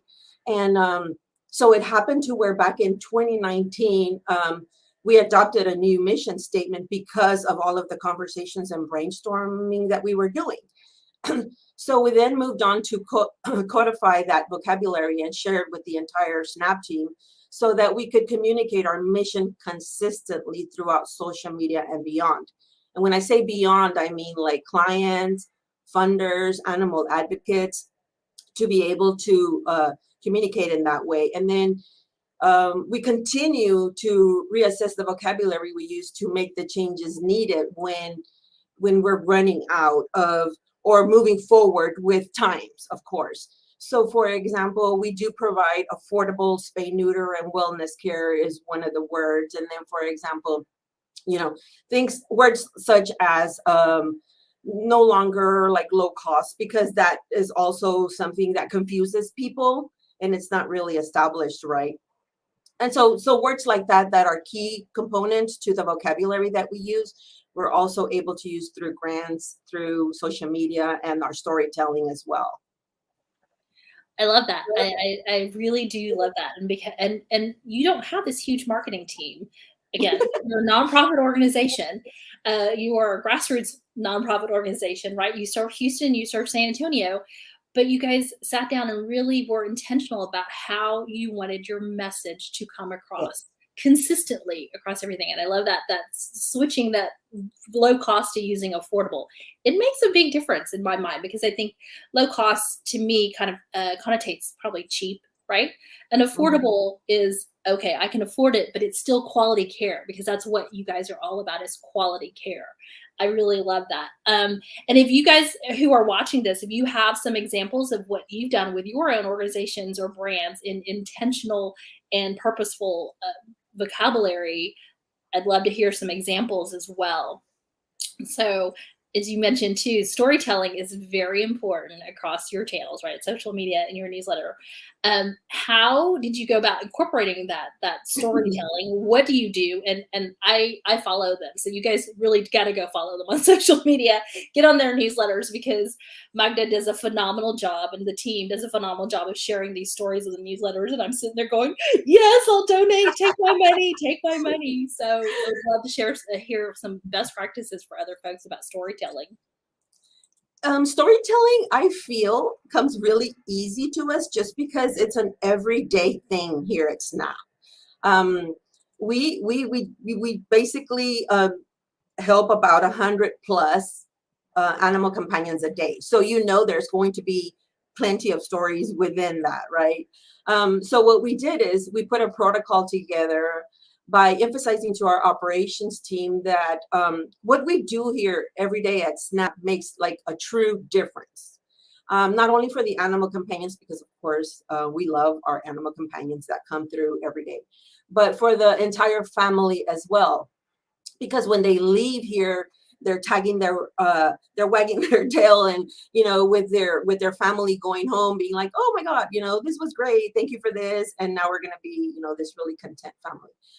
So we practice this protocol with the organization to gather stories, right, of some of the ones that are more impactful, of course, because we get, as a development team, we don't really get to communicate with the clients, but we have like this magnificent team who's able to communicate with them and share those stories with the development team. And then we use an organization and a collaboration tool, which is very helpful to us, Trello. And we found that to be like super efficient for us to record, organize, and share and retrieve the stories. It keeps us very, very organized. And then once the story is reviewed and we find that it is a compelling story, we edit it and ensure that we have the necessary visuals to put the emotional connection together, right? So it takes a team. Once that's done, of course, we go back and forth as far as communication with, what would it fit here, would it fit there, what changes here, what changes there, to be able to communicate that to our following, correct? So it takes time. It's not an easy process, but we have, like you mentioned before, a really good team that allows us to put our heads together to do that, among everything else we do in the nonprofit world, because we don't have one particular person running social media, because of the limited resources, of course, as a nonprofit, as a publicly supported charity, of course, that's a challenge. So we use the four of us together to get the job done. No, I love that, because you have started, you said you codified this process, right? Like you have the vocabulary that everybody knows about, you have a teamwork, you have a tool that helps everybody stay on the same page. Trello you've used, but there are other tools out there that are like Trello. Trello happens to work for your organization really well. So it's a project management tool. It's a way for you all to communicate. But one of the other things that you have also done is you've made sure that everyone within the organization understands what the mission is, what the vocabulary looks like, what the marketing brand identity looks like, but you've empowered them to help you share these stories. So with your small team, you've created a very powerful marketing team, if you will, right? Even though that's not what you're there to do. And definitely, I love the fact that you mentioned using storytelling to make that emotional connection. So how do you identify, you said, okay, they leave there and they're wagging their tails and these animal companions are happy, but how do you truly identify who is a good story, right? How do you approach these folks who are your clients or possibly your donors? We get quite a good number of stories because a lot of these animal companions start out from rags to riches, of course. They end up in shelters, they are found in parks, they're found in the streets. We get all kinds of endearing stories from our clients who express how they came together and how not the client saved the dogs or the cat's life, but the cat and the dog or the dog saved the human's life, right? So because we have such a really great team who communicates with them on intake, they explain, a lot of people who come into our clinic want everyone to know how, they came together, with their pet. And so they start talking and telling us their story automatically, and our team is like, okay, we got to get the ball rolling, we got to get him in and her in and things like that. But no, a lot of our clients are willing to tell us their stories. They're very open about it because they've come together to create a lot of happiness in their families, and so they want to make sure that when they do bring their pet to SNAP, that we take care of them well. So that's why they tell us their story, because they're a family now. I love that. And that speaks to what we were talking about, building this community, right? So your clients and the people who support you are not only your community, but they consider themselves your family. And that is, you couldn't ask for a better group to be part of your tribe and brand advocates. And so, I know that there are probably organizations out there going, well, how do I get people to share their stories like you are? Like they're freely sharing stories. You just said it, though. You just hit the nail on the head. Make them feel like they are family, truly part of your community, right? Definitely, definitely. And they're very open about their stories and want to share. And they even go above and beyond and share pictures and videos of, some of their dailies and what they do on a daily basis with their animal companion, and how the human animal bond is just really there, which is part of our mission. And so sometimes we don't have to ask. A lot of the times they're very willing to share everything with us, and then we just follow with pictures and stories and things like, and pictures and videos and things like that. I love that. Like we said, you don't even have to ask because they're a community that wants to support you. I know recently I saw an email about a user-generated campaign that you had launched. How's that going for you? Although it seems like you don't really, you don't have a shortage of content, right? You're in the rare bucket of people who don't have a shortage of content. So share with us a little bit about this user-generated content campaign. Yeah, so we are currently running a summer fundraiser appeal that it talks about, we're using the hashtag pets are family, because they are, right? We recently did some studies on the intelligence of the animals and how the bond is just so there, for the humans with their animal companions. And so after we had several meetings and got together as far as developing a campaign, it wasn't so hard, just understanding how pets are truly family and how they need the necessary care at SNAP through Spay-Neuter, of course, and stop that overpopulation that happens in shelters, and then understanding how they need the wellness care that we provide, for their vaccinations and their preventions and things like that, because they need to be healthy for their families, right? To be able to support them and to be able to provide that love that needs to happen in a household, right? And so that campaign easily talks about that. And again, we talk about how we're three quarters of a way to reach that 1 million animals that we've helped, but we want to reach it, of course, right? But we want to go beyond that, right? And as a publicly supported charity, we need donations to be able to continue to provide these services to the community, right? And so that's how we came about with the latest appeal that we're doing, which is the Pets Are Family fundraiser appeal. It's going well, but we need always, more.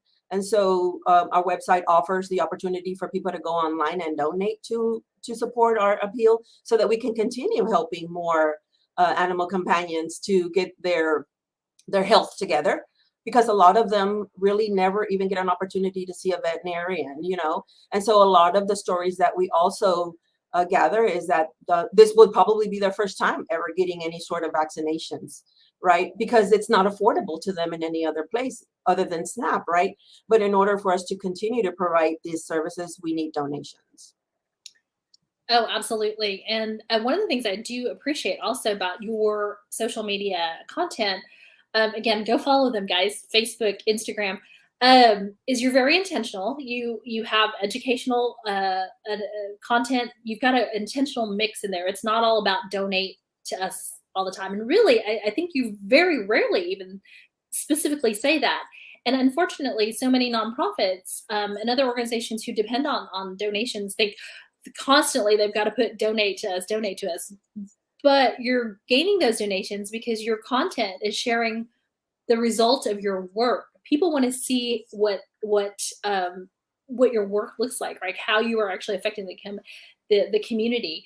And you've got a very quantifiable goal too, helping 1 million animals and 1 million companions, right? Like, how could we not want to help you get to that goal of helping 1 million, and beyond? Yes, and beyond. And so that's what the piece of about your social media content that I love. You're also very intentional about your emails and your newsletters. Would you share a little bit about that? Yes. So when we do have the campaigns going out, we send out emails, and we do an email, and then sometimes we do a mailer, of course, a physical mailer to be able to send out to our constituents. And then we follow up with more stories with the campaigns. We also have what we call a Circle of Champions, which is a sustaining gift program where people don't, they just provide a credit card and are able to give to us on a monthly basis. So we email them as well on a regular basis.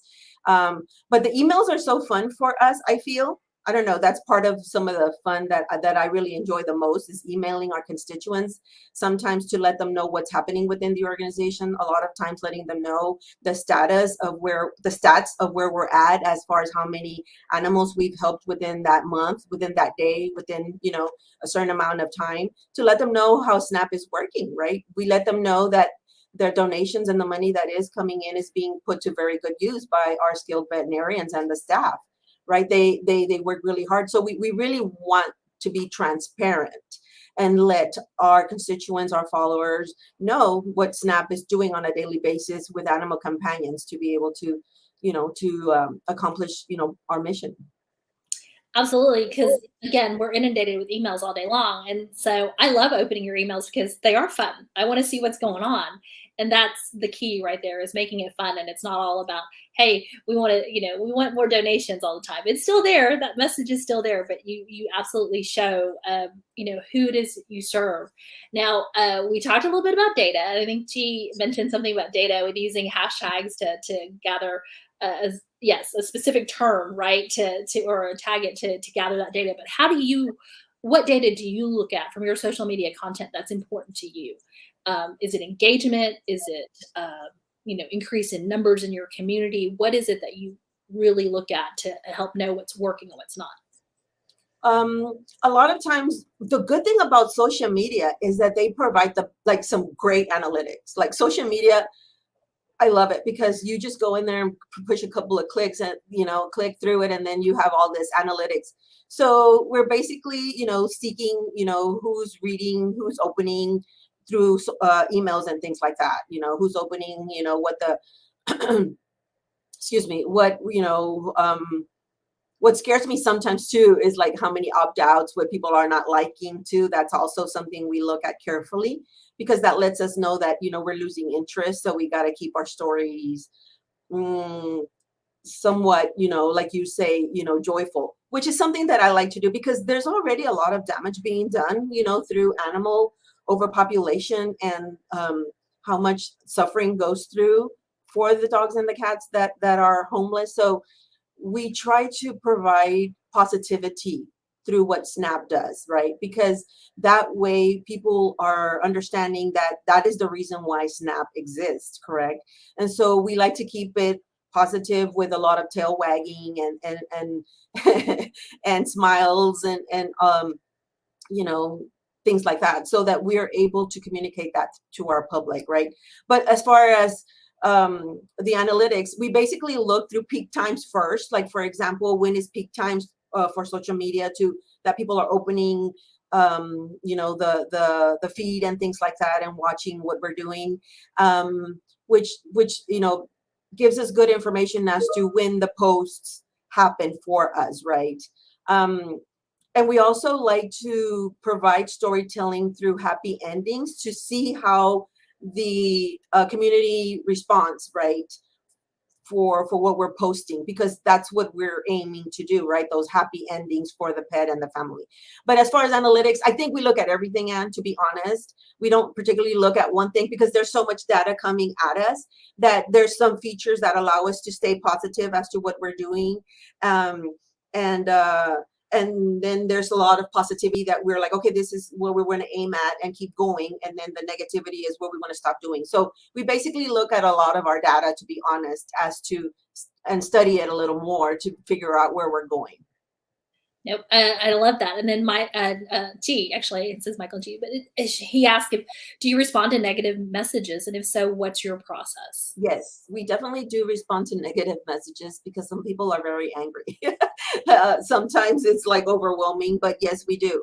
The process would be, because we have, you know, really great management at SNAP, we are able to forward these messages to the right people who are able to, depending on the question, right? But more than likely, it would be, if it's a negative message, it would be somebody trying to schedule an appointment, or somebody, you know, has some sort of follow-up to do with their pet. So depending on the negative message is who we forward it to in management, to be able to provide, you know, and respond as our process. So we don't just take it upon ourselves to be like, okay, let me go ahead and answer this. No, we leave it to the person who's responsible for the question to be able to answer that so we can do it adequately and not misinform, right?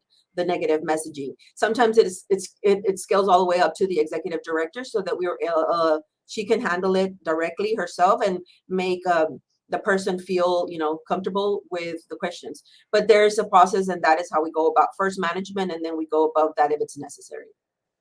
I love that you do respond to negative messages, because unfortunately, again, so many brands feel like, oh, we've got to hide these.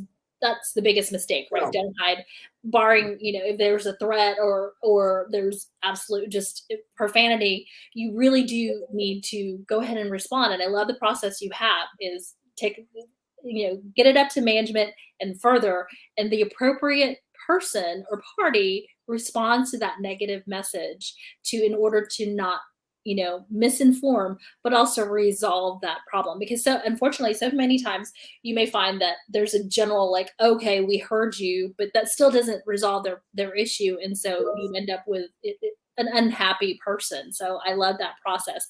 We only have a few minutes left, but I can just keep continuing to talk to you, right? So at Snap, you've put together a core team. You have a project management tool that helps you all keep everything straight. You have a specific branding guidelines. You're very specific vocabulary. You have specific content calendar.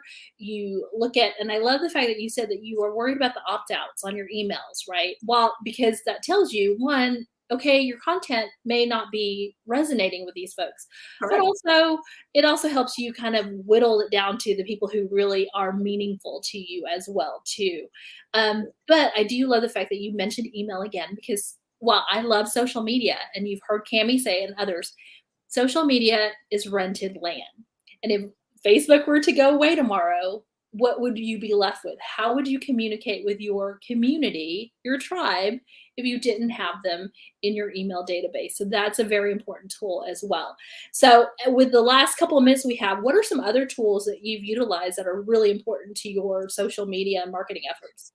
So one of my favorites, as you already know, is Canva, of course, for the design and put together, the videos and just the whole graphics is so much fun. That's one of my favorite tools is Canva, is what we use.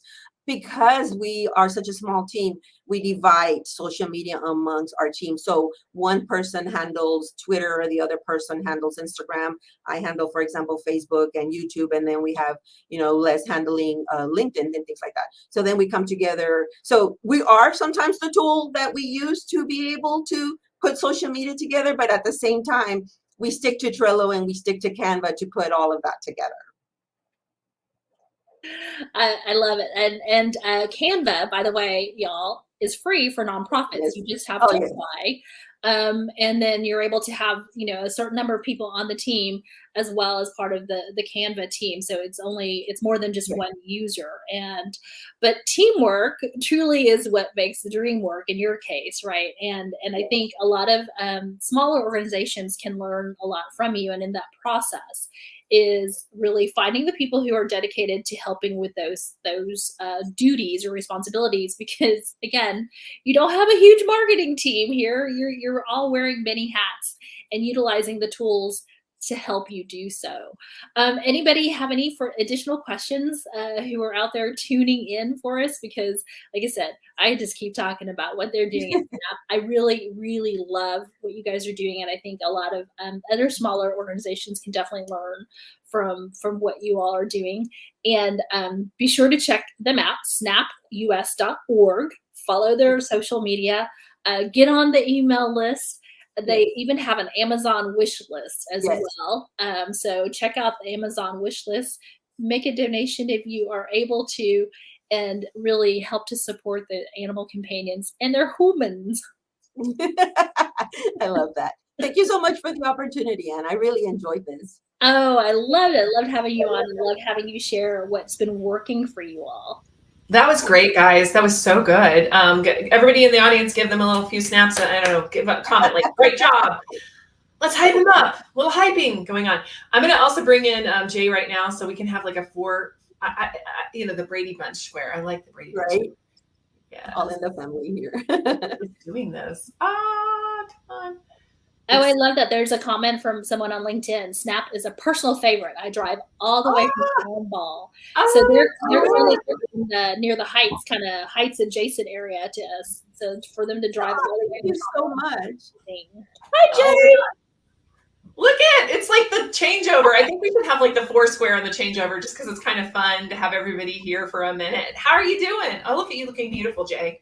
Oh, thank you. Fabulous. And I have to say that with my first baby, I actually took her to Snap and they did such a great job. And I mean, she had no complications. I mean, she was up and walking like nothing. And the way that you guys take care of our babies is just amazing. So I really thank you so much. Yeah. It's lovely to hear that. Believe me, I know our team works very, very hard, and they're really going to appreciate hearing that from our clients and you. So thank you so much. Awesome. So thank you very much, and I will take you guys out. Thank you so much, Magda, for being here. You can stay in the green room and watch, or go online and watch if you want to keep hanging with us.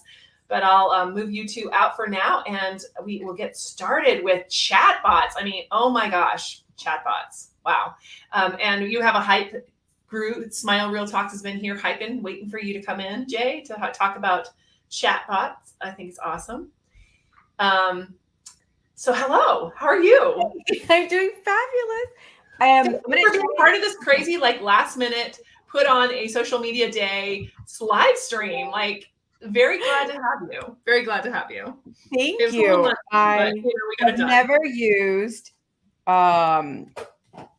I've used StreamYard, but I've never used StreamYard and like had to be the presenter myself and like do the slide shares and stuff. So give me 1 second and let me get in there so maybe I can get in also. So you got to share your screen real quick. Yeah. And while you're doing that, I'm going to introduce you. Okay. So Jay Franco, MBA, MCM. She's got all the words after her name, is a branding and marketing strategist. She loves helping solopreneurs strategically build and market their business by captivating, cultivating, convincing, and converting. Remember, I told you a process. Miss Jay has a process.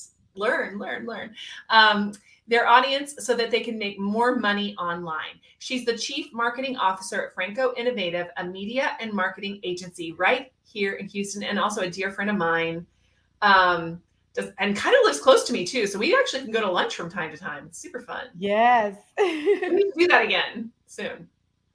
So, Jay, I'm really glad to have you here. And so when you're ready, we will let you go. Are you having trouble? Can you get it done?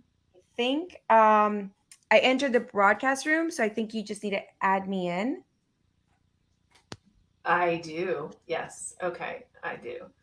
Wait, let me just get your screen, you mean? Yeah, I think I entered again. Do it again one more time because I don't see it. Oh. So just hit share. And then I think it'll be there, maybe. No, I'm joining in from like another laptop. Oh, well, you should just be able to come in. No, it doesn't let me. Let me see. Let me see if I can do it here because it was asking me. Okay, so we're having a technical difficulty. Yeah. So that's the only thing. We're going from one speaker to another. We can't test before we come in, but that definitely is interesting. So do you have like what kind of document is it? I think I got it. Okay. There we go. Yeah, I see it. Definitely do. Okay. Good deal. All right. So I'm going to go ahead and I'm just going to leave it here instead of presenting because I don't want it to go off or anything. So thank you so much for the invitation to let me be here today. I am so excited. You know, I love when you invite me, and I love always sharing new trends and things that are happening on in like social media. And one of my favorites is always Instagram. So for those of you watching today in the live, thank you so much for coming to Social Media Day. It's a really big holiday for me, for Cami, for all of those that are like social media and marketing geeks. So welcome to Instagram DM automation. Get ready to hyper growth and supercharge your sales from Instagram. This is going to be a very interactive presentation. There's going to be a slide where I'm going to ask you to actually do something for me. And you're going to get to experience what automation really is, what this DM automation inside Instagram looks like. You're going to be blown away. I've done this a couple of times and people are like, how do I get that? I want that so bad. And it's so exciting to actually see people use and be and interact within the DM automation and just be blown away completely by how amazing it is. But from a business standpoint and from a marketing standpoint, if you're a business owner or you're a marketer, you know that this increases conversion and sales like crazy. So just to share with you, I am Jay Franco. Cami told you all about me. There's no need to go all over all the great accolades and all those letters behind my name. I know when I was a kid, I remember saying one day I'm going to go to school and I'm going to have letters behind my name. And lo and behold, you know, I am so grateful that I was able to do that. And through that, my whole entire journey at school was all about marketing and communications.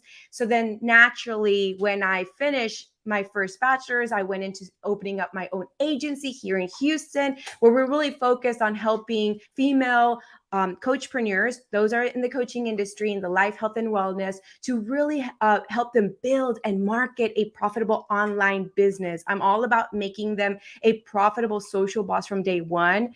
And so that is my mission. I'm out there to help the female coachpreneurs.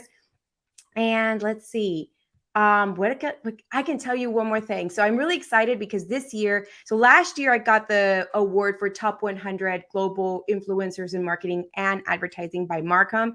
This year is a different kind of award. It's not an award that's given to people in marketing. It's an award that's given to people for community service. So I think that award kind of surpasses everything that I've ever been given. And it's the Lifetime Achievement Award, and it's the Women of Excellence Award. So it is a really big deal for me this year because it's not just about marketing or, all the cool things that we're going to learn about today. It's literally about giving back to the community. And that's something that I'm really excited always about, to help others and help my community as well. All right. So what is DM automation? So before we dive into the presentation, I'm just going to lay out what we're going to talk about today. And today we're talking about what is DM automation, how popular is DM automation, and I'm going to give you 4 simple strategies to hyper-growth DM automation. I'm going to provide lots of examples for you in video form, so you're going to be able to see what automation looks like live while we're here in the actual presentation. So who's ready? Because this is so exciting to me. And one of the reasons why it's so exciting is because chatbot marketing is such a guy thing. And for me to be a girl and geek out over chatbot automations, and it's exciting. And I just really encourage all of you out there who are women. I see Summer's on here and so many other friends, that I want to encourage you guys to get into those spaces in marketing where it's mostly men dominated. And it's maybe because we're a little afraid. And I can tell you, I'm very honest with you. I was really afraid of chatbot marketing. I can whip up a flow in like under 15 minutes. And you're talking about like really complex flows.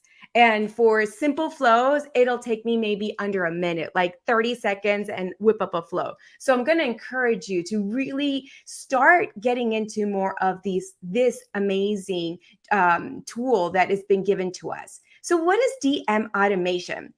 Okay.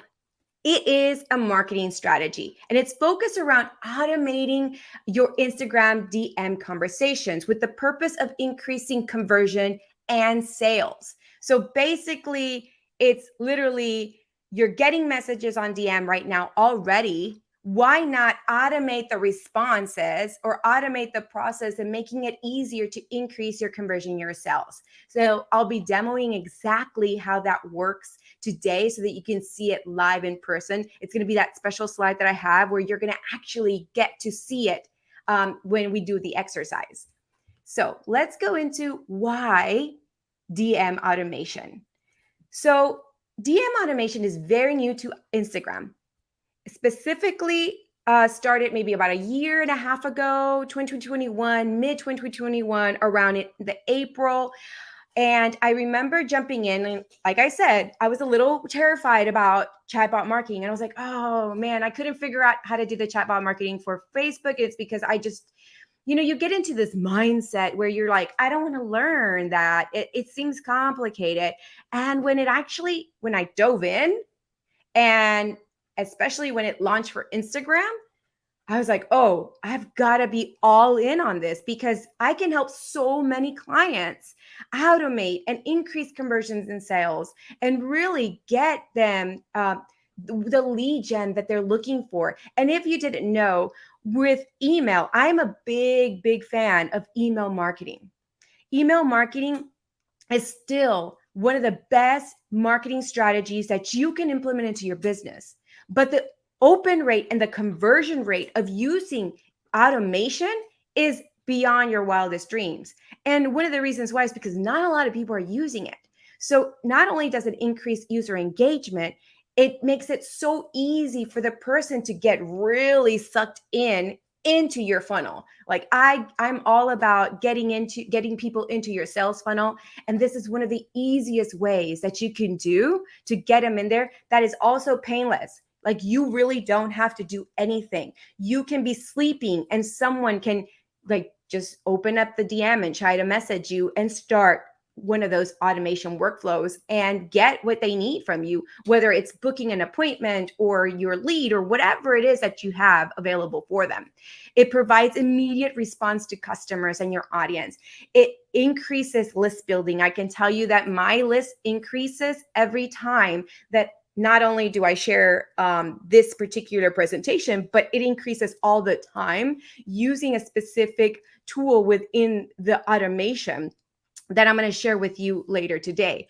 It also, I love because you can track your campaigns, you could track your sales conversion, and it does so well. So here is what it looks like, guys.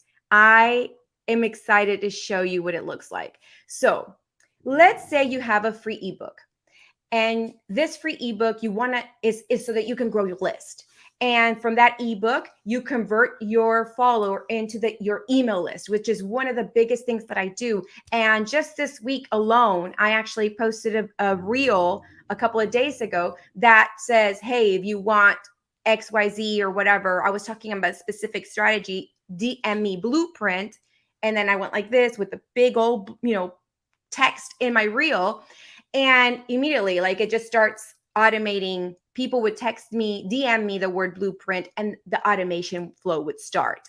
So when they actually send that keyword, your chatbot will actually DM a reply to them. And it is just so cool because now I don't actually have to tell people DM me this word and then, do quick replies. And after a quick reply, I have to go back and reply to them and see if they need anything else. You can set up your chatbot to really automate everything. And so if you look here one more time, DM me free ebook, you say ebook, and then the automation starts. It'll ask you, where do you want me to send it to you by email? Okay, well, or do you want me to send it here? And one of the things that I love is that you can really personalize the chatbot so that it could include that person's name. You can add quick reply buttons where you could just click instead of them typing anything to reply.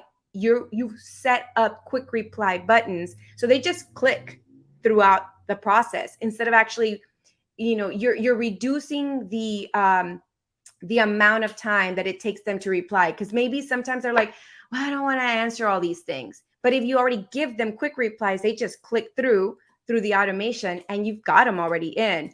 And when it comes to non-linear flows, I love that. You can either send the ebook by email, all natively through the email channel right there inside the program, the tool that I'm going to show you today, or you can actually give it to them right then and there because you've already captured their email, so you can hand it over within the DM of Instagram. It is crazy. You can capture anything. You can capture emails, phone numbers, their names, everything. I absolutely love it. So here is the interactive part of the presentation.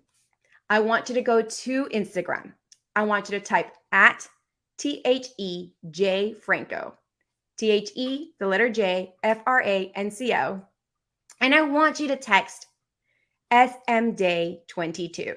And if you love my little screen here, my little slide, my boyfriend was great to actually provide me with an update and say, hey, can you test this? Make sure my flow is working. And so he texted me on DM. He DM'd me SMDay22. And if you can see, it literally prompted immediately, hey, hello, I'm so glad that you're interested in learning more about Instagram automation, yada, yada. And then social media day 2022, let's begin. And that's what I'm talking about.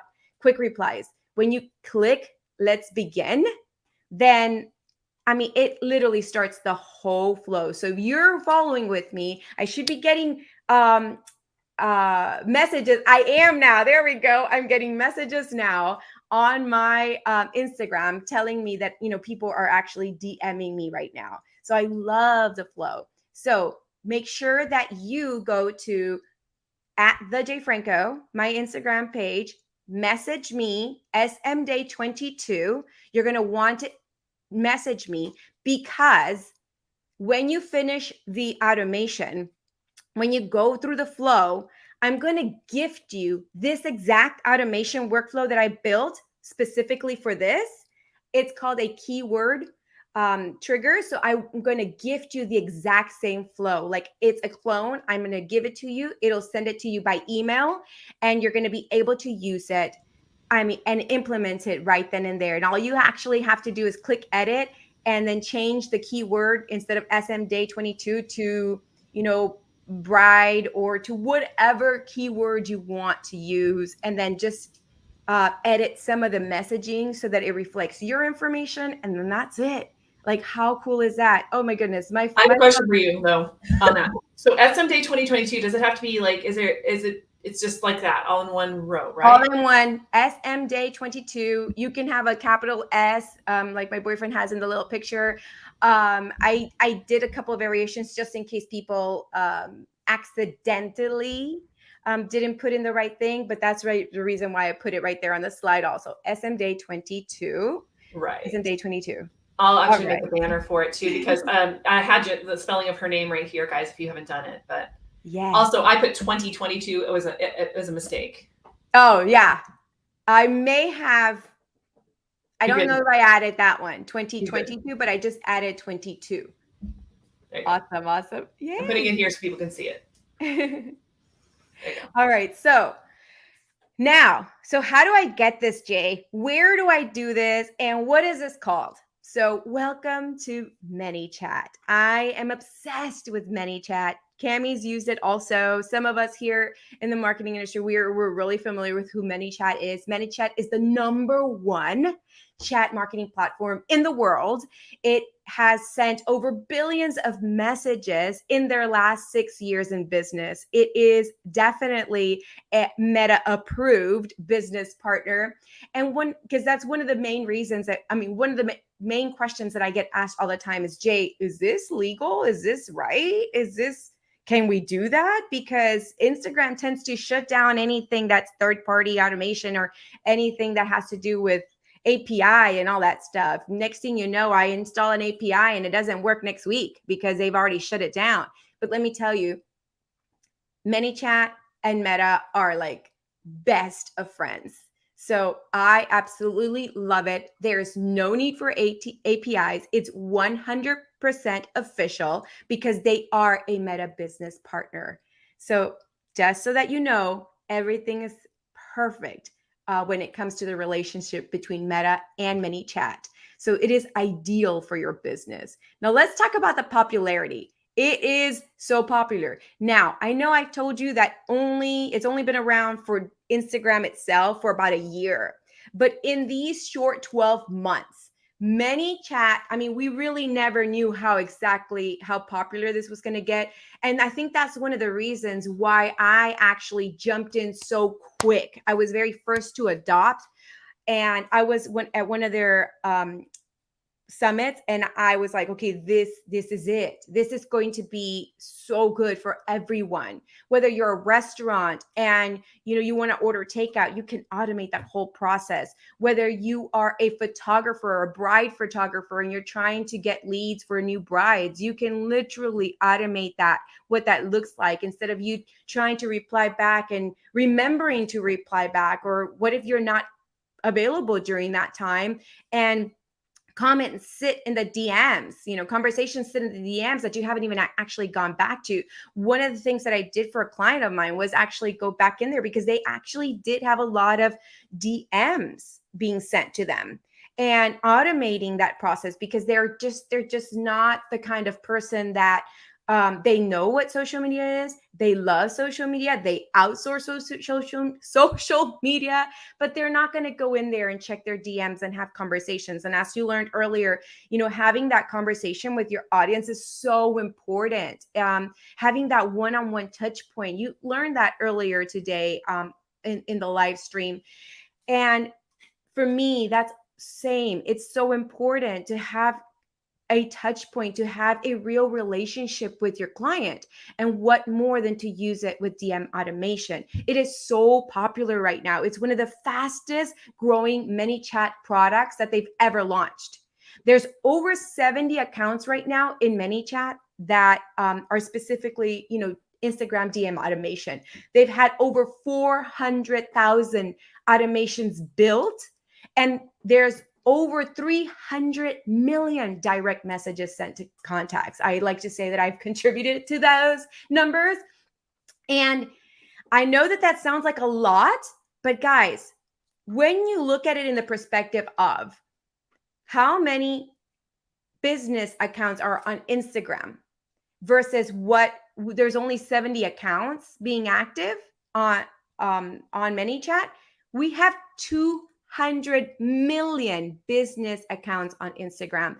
Growth is crazy. There's so many people also converting their personal profiles into business profiles, or converting their personal profiles into creator, or from creator into business, just so that they can get into the automation. So there's so much growing potential. Do it right now. So I want to be clear. Yes, it's growing like crazy, but you're still not late to the party. So now I'm going to talk about 4 simple strategies on how you can actually apply the power of automation to your business. People who believe in this and who understand the power of automation, they're the ones that are going to adopt this really quick. So if you want to be a part of this, if you want to take advantage of this new channel, this new tool, this new growth strategy, then now is the time to jump in. So let's say, okay, that we go to Instagram and we go to the Barnes & Noble page. So I'm going to show you right here. And we click on message, right? We do that. We see, what do we see when we click on that message? Well, when I see that, I see nothing, like nothing, absolutely nothing. There's nothing there. So I want to introduce you to conversation starters. This is what it looks like. You have something that looks very similar to this. This is so cool. Let's say you go into the J. Franco. If you've already done this and you've never messaged me before, you saw this right away. Before you even DM me SMDay22, if you've never, ever had a conversation with me on DM, you saw this. You saw, I need a marketing coach. I'm looking for a marketing resource. I need help with social media. And you can easily see, okay, well, I definitely want resources. Or I'm looking for help with social media. I love that when a person opens up your DM, they get to see right away what's on sale. If you're retail, if you're e-commerce, what's on sale? What are your current offers? Book a call with you if you're in the service-based business. Let's see how. So let's take a look at how it works. So now that we've pressed the play button, you literally go in there. You can see the conversation starters. You can set these. Yes, these may take a little bit more work if you've never done a workflow in ManyChat, but I promise you it's really simple. I I actually updated this in under 15 minutes and I redid all of my conversation starters. So they will instantly get a reply. It's going to convert like crazy. Lots of people go to your account anyway, and they open the account.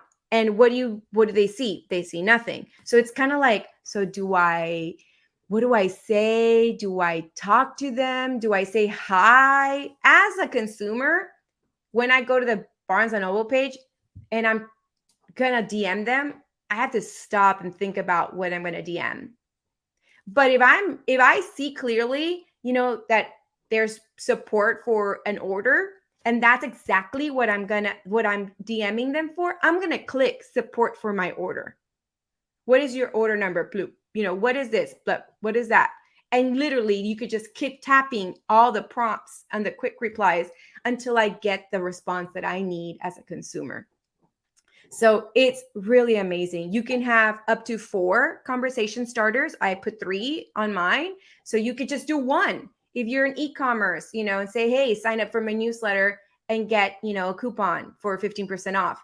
I'm going to click on that. If that's the first thing that I see when I'm going to go DM you, yeah, I want 15% off. With inflation, I want all the coupons that I can get. So all you have to do is create your conversation starters, create a number of interest leads, because people are going to be coming into your DMs anyway, and they're going to be pressing those buttons and get automated replies. So that's just free conversions. Who doesn't love instant and free painless conversions? All right, so let's talk about story mention. Story mention is really cool. Cami has actually used this several times in the past. Even when we go out to eat, she'll take a picture of us having girl time, and she'll tag me in her Instagram stories. And on the Instagram story, she'll mention me, my account, my profile, and then immediately it'll send her, hey, thanks for mentioning me, or oh shucks, I'm blushing that I got a mention from you. I set it up to where it's randomized different prompts. And one of the best things that I love about story mentions is that you can tell someone, thank you so much for mentioning me. If you're an e-commerce, if you are anybody, it doesn't really matter specifically what kind of business you are. You can go on and continue the conversation further and prompt another flow so that it can actually say, thank you so much for the mention. Here's a coupon, right? And I love the fact that you can immediately give a coupon. And one of the reasons why is because with story mention, 1, you've already thanked them. So that's a really, really, really powerful thing. 2, you've increased loyalty because you've already acknowledged them. Then you've increased the likelihood of a person making another purchase because you've provided them with a coupon, or you've provided them with a resource, or whatever it is, right? And then 4, you increase the probability of them mentioning us again, mentioning you over and over again, because now they've actually experienced that when they mention you, something good happened. And every time they mention you, you acknowledge them. So it's kind of like this little cycle, and it just never ending of increased loyalty, increased brand awareness, increased awareness of, wow, you're a real brand and you actually care for me. So that's the reason why story mentions are so powerful. They go a long way. I can tell you that if you take a picture right now, if you mention me on your stories, you'll get to see that automation happen also as well. And I love it because how many times you mention brands, or you mention businesses, or you mention someone else, and they don't ever reply. They don't ever say anything back to you. And a lot of times I'll go back in there and look at them and even say, oh, thank you so much. Or it prompts me to go open that person's profile, go look at that person's profile, and even like and comment on their stuff. So I'm showing him how it works because I just did it. So it's right there. Nice. As a brand, it's so important to talk with your audience. I remember Anne said earlier, social media is about being social. This is actually a great way for you to be social with the people that are actually interacting with you. And not only that, remember, it increases loyalty, it increases conversion, it increases the probability that they're going to follow you or like more things or really start engaging with you. And as Cami talked about, like the 1,000 followers, you've got to cultivate, which is one of my 4 C's. You captivate them with the chatbot. You cultivate them by going in, taking it a step further and being more social.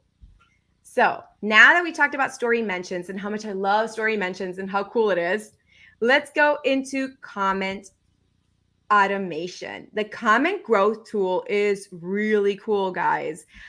One of the things that I love about the comment growth tool is if you get a lot of comments, or let's say you start being more strategic in your post, in your reels, in your lives, in your videos. You just start being very strategic now, and you start actually telling people on the live or in the reel, comment below XYZ, and then everybody starts commenting XYZ. And guess what? The comment growth tool is perfect for that because it'll start a DM conversation with everyone that actually commented on your post. So again, it's taking it further so that you have it's taking a cold lead and making it warm, then making it super hot, because it gives you the opportunity to go from cold, warm to, okay, I'm going to go in and I'm going to start a conversation with them. I'm going to go and like their profile. I'm going to like stuff. I'm going to really talk to them, engage with them so I can really get hot leads. It's the easiest way, honestly. There was the dollar whatever rule that, why can't I think of his name right there? Gary Vaynerchuk that Gary talks about. And he talks about, going in there and actually talking to other people. Honestly, this is so much easier because you're already getting the leads. You're already getting someone that's interested in you. You don't have to go out and seek it. And you just start developing a relationship with them. You start having conversations. So comment growth tool, as we're going to see here in this video, here we go. Did it go? Yeah, it's going. There we go. So basically it allows you to send a private message to everyone that comments, right? So let's take a look. You say, hey guys, here's a giveaway that I'm doing. If you tag 3 of your friends, you'll be entered in a chance to win X product. And so what happens? I go in there and I tag 3 of my friends. So what happens to the growth tool? Guess what? My ManyChat growth tool workflow will actually DM every person that was tagged in the comments. And it's great because the automation can actually start capturing emails, increase engagement, increase conversion. It costs no money at all to do this, guys. So we spend money on Facebook ads. We spend money on boosting. We spend money on so many other things. A comment growth tool like this and start capturing emails and start having conversations with everyone that was tagged costs no money. You already have comments, put them to use. If you're someone that gets comments all the time, put them to use. You actually are just going to capitalize on the engagement that's already happening with just the comment growth tool. It's the same thing, guys. It's super, super easy. People are already commenting on your post. You can actually start conversations and deepen those relationships with automation. That is the beauty of chatbots. It's best used for IG Live. And one of the reasons why it's best used for IG Live is that during IG Live, it's so hard to convert. Conversion on IG Live, people talk about how important it is to go live. Yes, it's incredible. Yes, I am the first person to tell you you've got to go live. People need to understand who you are. They need to build an affinity for you. They need to know who you are so that they can like who you are, so that they can trust who you are. But it's really hard to get conversions off a live because you send them a link to an external website. And a lot of times, by the time that they get to the external website, that link, they fall off. When you use and implement comment automation on an IG live, you keep everything on the platform. And if you do it this way, it is seriously going to like set fuel to your little start slow burning fire. And I promise you, you're going to love using the comments automation tool for IG live. Typically a flow is, like I said, they take you to another website. Now it's right there. You can tell people live right now, like I am live. I can tell you if we were on an actual Instagram live right now, let's pretend hypothetically, and I tell you comment coupon, everyone is going to start commenting coupon, and those that are not participating, they're going to see how many people are getting this, and they're just going to comment also just for the sake of commenting. It really creates this whole like excitement and FOMO. Well, I want to comment coupon also. So now you captured that person that was kind of like not really ever interacting. They show up. They don't really, comment on your stuff. They don't really interact, but they always show up for you. Now you've actually really taken it a step further to engage them. So I love comment automation growth tool. Now, we've already talked about keywords. I showed you what keywords look like. I showed you that if you send me a keyword ebook, or if you've already experienced it yourself, if you sent me by DM on Instagram, the keyword SMDAY, SMDAY 22, you've already experienced what that looks like. Now, I'm going to give you some tips on how to use keyword automation. First of all, like I said, I love every single one of these strategies. This one is one of my favorite strategies because it actually, when I've built the flow that you're going to be receiving, if you DM'd me SMDAY22, you're going to receive this flow. When you receive this flow, the flow also includes that once they submit their email, that email gets sent to your email provider. So the flow is already connected. And it immediately just send over your information. So it increases your subscriber list just by using this. I love it. So make keywords really simple to minimize customer effort. As earlier, Cami put 2022. So just be very clear on your keywords. I try not to do keywords that are very confusing or 2 or 3 word keywords. I keep it to 1 word keyword because it's just easier. I make it really clear in my reels also. If I say, hey, DM me blueprint, I put the text blueprint in big, bold letters on my reels because I don't want to confuse them with send me the blueprint. Like that's not going to automate it. I just want a keyword, one thing. And so make sure that you make it super simple to minimize customer effort and maximize conversions. Here are several ways that you can use keywords. You can put them in your stories. Again, you can talk about a story. I can put a story right now and say, hey, if you guys want the workflow from this presentation, DM me the word SMDAY22. And I put a story up and be done with it. I can create a reel where I talk about chatbot automation and I can put, chatbot, as my keyword, and you'll get this free flow. I can put a keyword in my bio and I can say, hey, instead of saying free resource here or free whatever, let me tell you guys, telling people to go to the link in the bio was such a big strategy that I would always encourage everyone to do. But because it takes too many steps, get them in. Once they go to the link in the bio and they click something, you're not interacting with them anymore. But if you tell them to DM you a keyword, now you're forcing them to take an action that you now can turn into a positive reaction.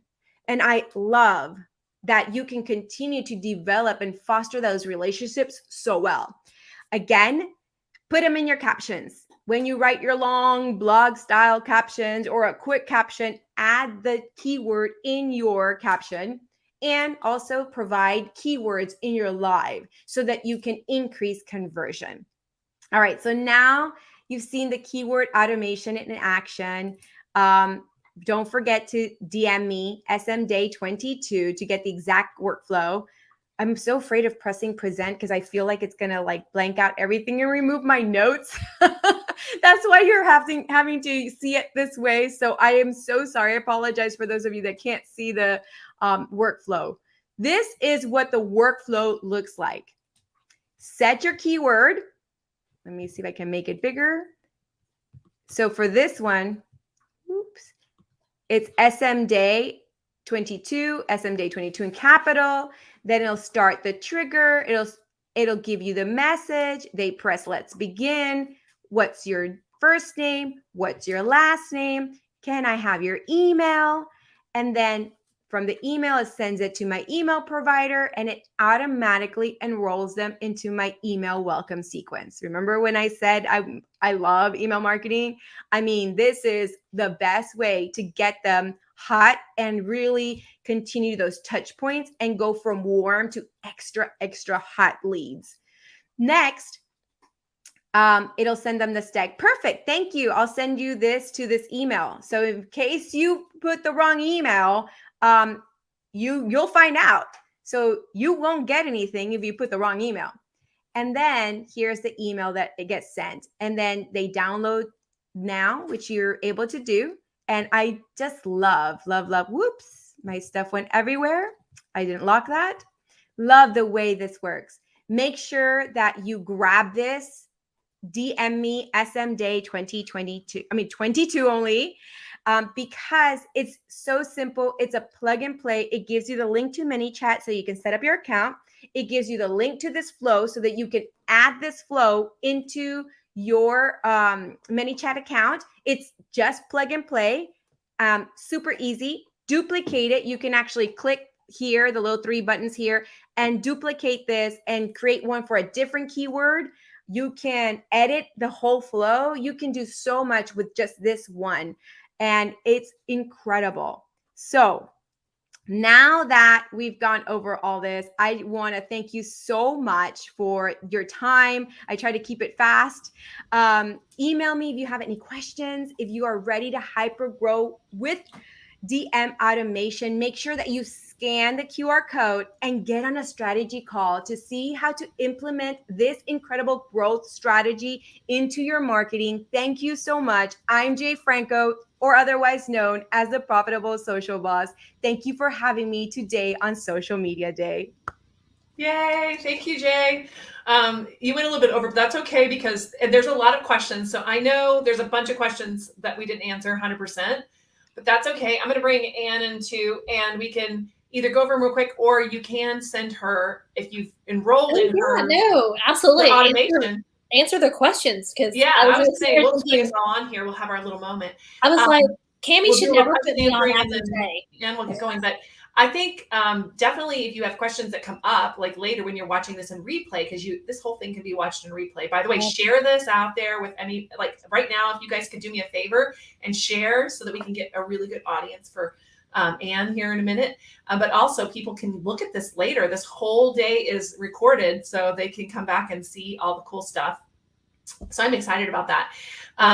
So here's to answer a few. Yes. Andrea Ross. Expand a little more in captions. Okay, captions. What do you mean by that? Expand more. What do you, like the keyword in the captions? So when you create your post and you create your long caption, sometimes it's like, hey guys, and you take them through a story, whatever. At the end, usually I say, go to link my bio, or don't forget to DM me this. I love putting DM me and then the keyword. So that's where I would add that keyword into the caption. Also in the reel, when I'm like dancing or pointing, I go like this, and the text inside the video says the keyword, but in the caption, I also make sure that I do the keyword in the caption there as well. That's really good. And then there was another one I'm trying to find. So Andrea says, do you set this up for clients? Yes, I do. Yeah. Email me if you need some help. That's why if you took the QR code, you can, get on a strategy call with me, Someone said, if they keep mentioning, would it give back the same prompts back? No. So you can set it up to do a randomized. So what I did is I fed my flow 4 or 5 different responses, and then I set it to randomize. So that way they never, if they mention me again, like 3 days in a row, or let's say you mentioned me right now 3 different times and you shared it on your story, you're not going to get the same message. So it's very organic. It tries to look like it's very human and normal and natural. So that's why the randomizer is so important. Is there a share button in LinkedIn? Oh, to share this out. Yeah, I think you can. There's a little like arrow that says share like this usually. I don't know. Yeah, I was playing with it too. And it says share, and then you can share it out to yourself. Yeah, on LinkedIn.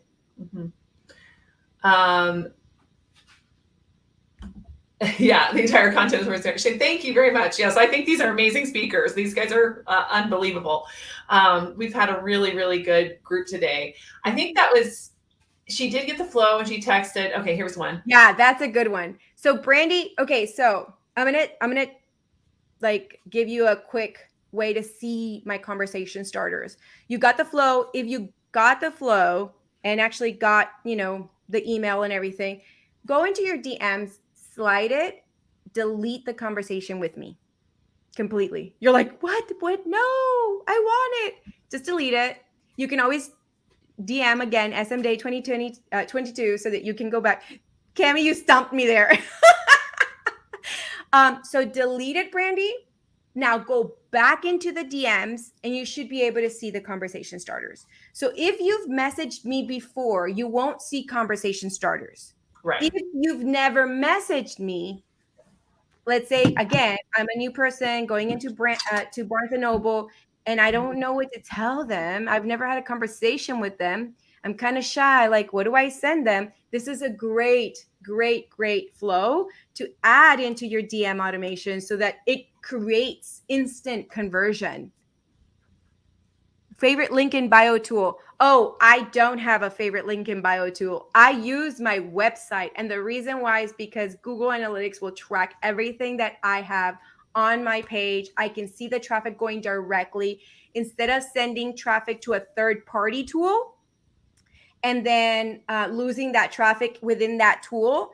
I send them directly to my bio, to my website. So my website is thejfranco.com/links. That's an actual page inside my website. So I'm getting the traffic and Google Analytics is actually tracking it. Yes, I agree with her. And if you don't have like a website though that's set up like that, so one I do like is Flowcode. So Flowcode is flowcode.com. And you can put in there, you can actually put your pixel in there for advertising. You can do a bunch of cool stuff there. So I like that one too. And that's one of the reasons why you can add your code. And then also because Lincoln I think it's called Lincoln. Oh my goodness. Why can't I remember what it's called? And help me out. That one everyone uses. Are you talking about Linktree? Linktree. It always, there's always glitches. It always comes down. Sometimes Meta doesn't like it and it kicks them out. And so that's the reason. That's another reason why I don't like third-party apps like that for the link. Yeah, if you do want to look at Flowcode in action, I use it because I have a bunch of different brands. And that was always a little bit hard because I didn't have just one website to send them to. So we've got Social Media Breakfast, we've got Zoetica, we've got Smart Social Secrets. So I'm going to put in the comments my Instagram handle, and you can go in there and look at how I have Flowcode set up. Yeah. Thank you so much, guys. I'm excited to hear Ann now. Yay! Okay, so I'm very excited to hear Ann too. So let me pull this up. So thank you so much, Jay, for taking the time out of your day and to come share with us, because I know you're very excited about this for good reason. Yeah. This is amazing, the kinds of things that you've kind of figured out here and already done for us. Stuff. I mean, come on. Conversion is nuts, guys. It's literally like night and day between email marketing and chatbot marketing. Chatbot marketing has an 80% conversion rate. That's unheard of right now in the marketing world. And it'll go down. So take advantage of it now. Yeah. Early adopters win the I mean, it's never too late, but early adopters that does help. So anyway, I'm going to put you into the green room. You can hang out. We'd love for you to hang out here or online somewhere. We would love that. But I'm going to put you down so that we can get going with Miss Ann. And I've lost my cursor. Don't you love it when you lose your cursor on your computer? Yeah. Like, slow down. Slow down. Slow down. Okay, there we go. I found it. So funny. All right, bye. Thanks, Jay. Oh my gosh, what a day. This has been such a day. This has been such a great way to celebrate Social Media Day, right? Like I was mentioning it to folks and I was like, yes, it's a real thing. It's a real thing for us, for us social media majors.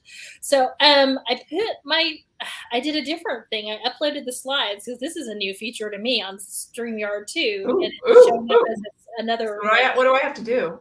I think you just have to add it to the stream. Oh, that is so cool. Well, while I am, oh yes, I see it. While I am doing that, I want to introduce you. So Ann, she is an amazing digital marketer who works with B2B and purpose-driven brands, which is kind of a new thing for her, what she's up to. I'm really excited about this part. She finds the ever-changing digital marketing landscape energizing, exciting, and at times frustrating. Ha, ha, ha. All of us do that. She believes that social media has an immense value to connect, inform, and educate us. And I totally agree with you. And I'm very, very excited to have you as my co-host today and to introduce you to the audience and to hear what you have to say about purpose-driven brands. And I'm going to now add you to the stream here, the extra stream. Oh, this is so cool. I'm sorry. I'm like, this is a new feature for me on StreamYard. I love this. This makes it great. So easy to share because, you know, before you had to share the screen and make sure the slides were working. This is phenomenal. Thank you, StreamYard. We love you. For sure. Okay, so I'm letting you go. I'm going to get out of here and let you go. Let's go. Awesome. Thanks, Cammie. And, you know, I always say, Cammie, there's a handful of people in Houston that when they say, I'd love you to be part of something, I just say yes, and then I figure it out afterwards. And Cammie is definitely one of them. So, and I know many of you feel the same way about Cammie. So anybody who's in the Cammie fan club, you know, raise your hand in the comments below. So thanks for having me on. We've had a lot of fun. And the other note to self is I should never, ever, I should go sometime before Jay because Jay Franco was phenomenal, right? Like it's just there again, certain people that you don't want to present after because then you feel like, oh, my presentation is just not there. So thank you, Jay. That was phenomenal. I loved all the advice on chatbots and I can't wait to dive into it. So let's talk about purpose-driven brands. So one of the things that Cammie mentioned earlier, and I don't know if you all had heard it, that she is now hosting Social Media Breakfast at Impact Hub Houston. So Impact Hub Houston is not only a location, it is an organization that works with purpose-driven brands, with social entrepreneurs. And I will give you a little more information about them later on in my presentation. So what exactly is a purpose-driven brand? Some of you may have heard this term. Some of you may have also heard the terms social enterprise, impact-driven, social entrepreneur, or social venture, right? It's not cause marketing. And a purpose-driven brand leads with their purpose, with their why. They exist to solve a problem or a need within their local community, within the global community. And this purpose is ingrained in everything. It's not just a marketing strategy or a marketing campaign. It truly is a business model to be a purpose-driven brand. So as I mentioned, the purpose is ingrained in everything, right? Their core values, their mission, their business plans or business strategies, the company culture, any decisions they make about the business, and their storytelling in their marketing efforts. So I wanted to share really quickly this quote from Sir Richard Branson. So the brands that will thrive in the coming years are the ones that have a purpose beyond just profit. I'm not saying that you can't make a profit because you still need to make money to survive, right? But a recent Cone study showed that 78% of Americans believe companies must do more than just make money. They want to see them positively impact society as well. And so it's really important for brands to think about this shift in the way consumers see you or view you.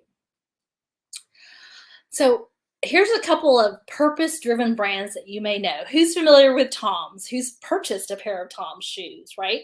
They started off as a one-for-one movement where you purchase a pair of their vegan shoes that are made with the environment in mind, and they would donate a pair to a community that was in need. So oftentimes their shoes would be donated to communities in Ghana, in South America, and Central America, very, very poor communities.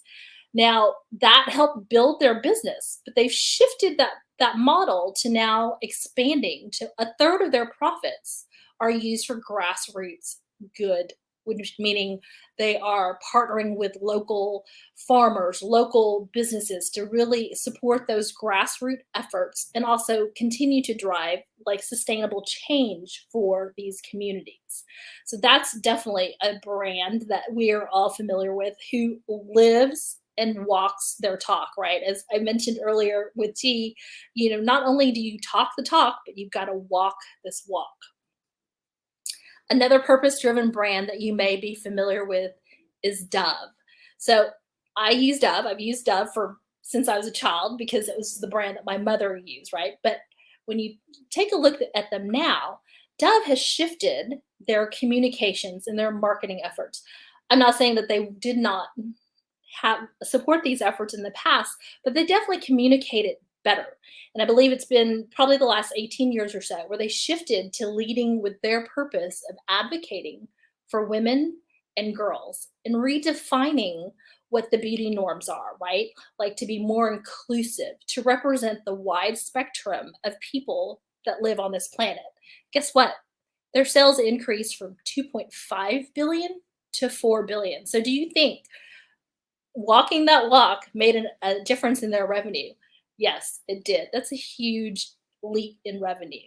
And so that's why it's so important for brands to really consider this as part of their business strategy if they have not. If you've created a purpose-driven brand from the start, kudos to you, right? So I wanted to also share another quick stat because I love data and stats. The Accenture report shows that 63% of consumers prefer to purchase from purpose-driven brands. I just shared with you the huge increase that Dove made in their revenue. So I think that stat definitely is proven right there. And then also 80% of consumers want to buy a product from a purpose-driven brand because they feel like they're making an impact with their dollars. And this mindset, this shift in consumer behavior and consumer driven purchases to follow purpose-driven brands is definitely only going to escalate as we continue going forward with retail businesses, with B2B businesses. So if you're sitting there thinking to yourself with your brand, how can you make an impact? Well, let's start thinking about what are some things that you support? What do you want the purpose of your business, of your brand to be? You've got to be very clear about your purpose as well, right? Like when we look at Dove again, they're very clear about who they're supporting and what they're supporting. So what drives your business? Why? What problem are you solving? What need are you meeting? But you also have to be real. You cannot be disingenuous. You can't all of a sudden decide, hey, this is the cause du jour, and I'm going to support them. For example, Chih with their brand, Dumpling Dudes, they've always and very, very vocally support LGBTQ issues, youth, women's issues. Like that's there at the forefront of their brand. There's no denying what they stand for. So people can spot a fake from a mile away, as we all know in social media nowadays. How many of us have been kind of fooled by those influencers? So don't be disingenuous. Definitely choose your purpose with intention, something that you truly believe in as well, and be very clear about what your purpose is. For example, again, with Tom's, wear good, right? Their wearables are there to do good. So that's their purpose. There's no denying what that is. And if you're sitting there thinking, if you're a B2B brand, because I work with B2B brands, that purpose-driven marketing business model is really only works with a B2C. It does not. It can also work for B2B. And an example would be Microsoft. They have committed to being a carbon negative organization and company by 2030. And so all of their efforts and everything is working towards that purpose. So there are ways to be a purpose-driven brand as a B2B brand. So this whole day, we've been talking about storytelling. There's one overarching theme in every speaker, every presentation. It's been about storytelling, right? How to use social media to tell that story, to expand your message about your purpose, about your brand. And I'm going to share another stat with you real quick too. 77% feel a stronger emotional connection to purpose-driven brands over traditional companies. We talked about making that emotional connection with the stories and the content that you share on social media. So in order to continue to help nurture that, what are some ways to share content that is going to strengthen those emotional connections on social media? Well, we got to start from the beginning, right? Know who it is that you are reaching. One of the things, again, that you've heard us mentioned over several sessions is know who your community is, know who your tribe is. You're not going to be everybody's cup of tea, or in my case, glass of martini, right?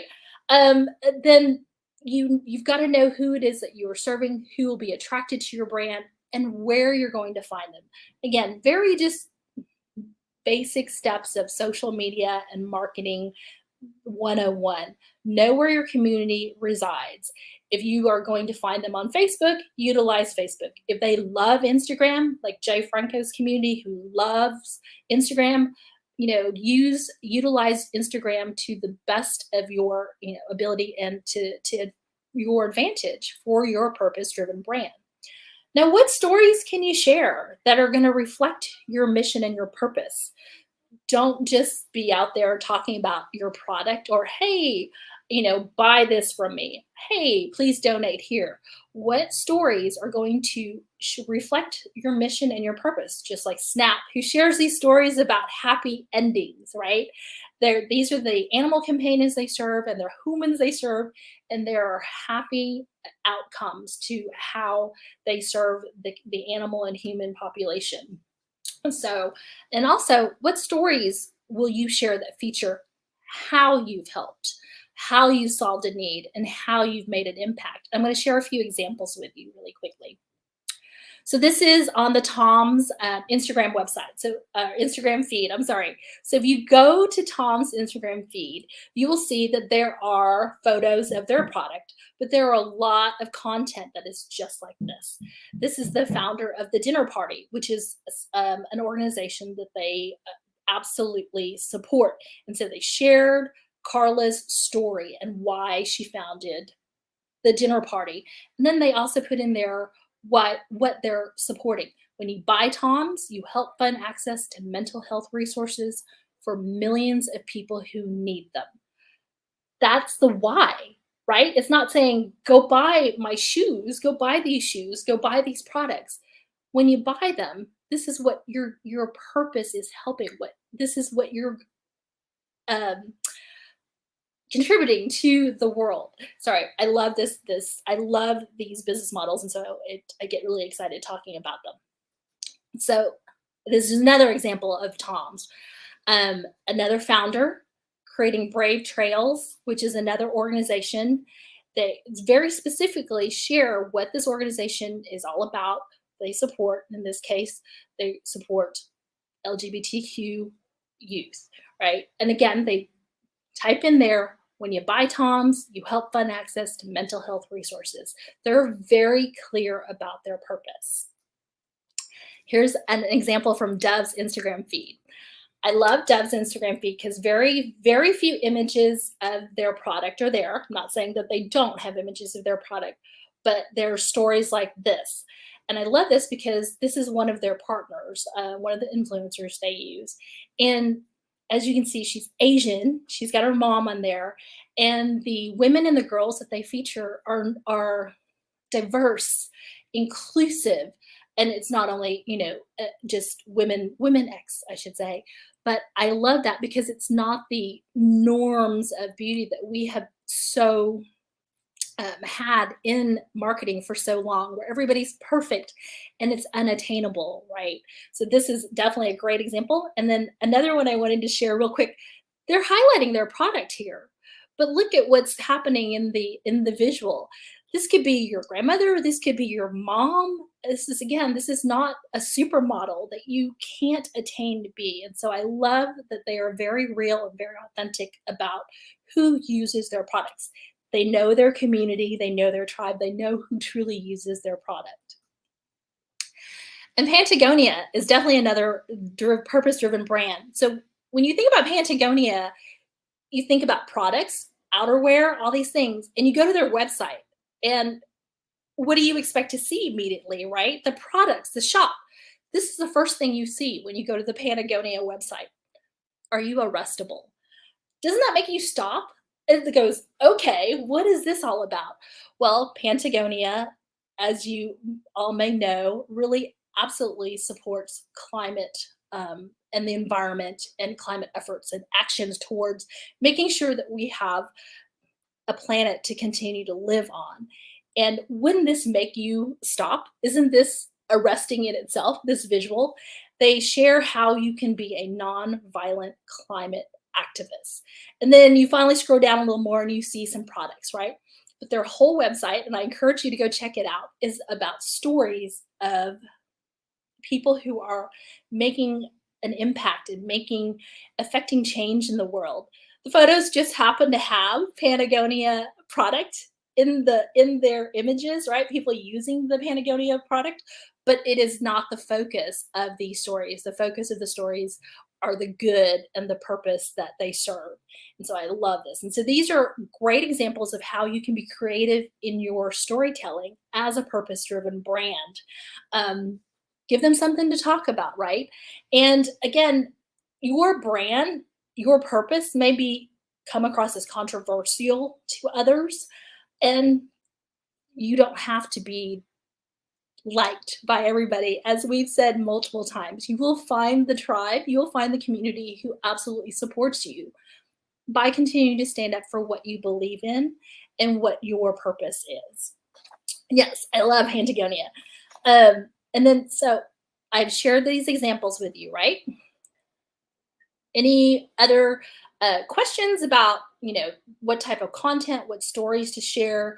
I'd love to hear about any other brands that you guys follow that are purpose-driven brands that have great examples as well of great social media content.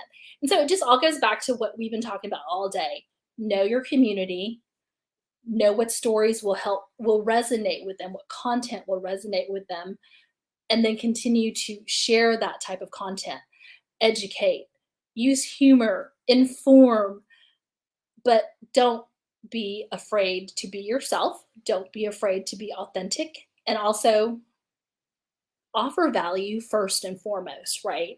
It's not about putting your product at the center or your solution at the center of your marketing efforts. People are going to want to do business with you because of what you stand for. And so in the long run, you will do well and you will sell. As I mentioned, Dove had this huge jump in revenue just for that shift in the way they communicate what they do and how they support a larger purpose. Now, one of the other things that we also mentioned, besides like what kind of content do I share, is to be consistent in sharing it. Does that mean you have to be on there every day? No. Again, if you take a look at the examples of the feeds that I just shared with you, not only are they consistent about sharing the content, they're consistent in what they share, in the type of content they share. So it absolutely makes sense. It absolutely flows. It absolutely supports their purpose, their core mission.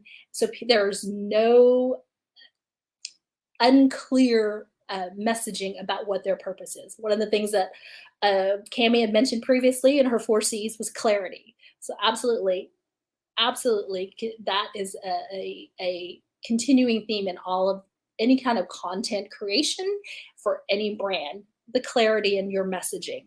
And then once you're consistent in that sharing, people are used to seeing your content.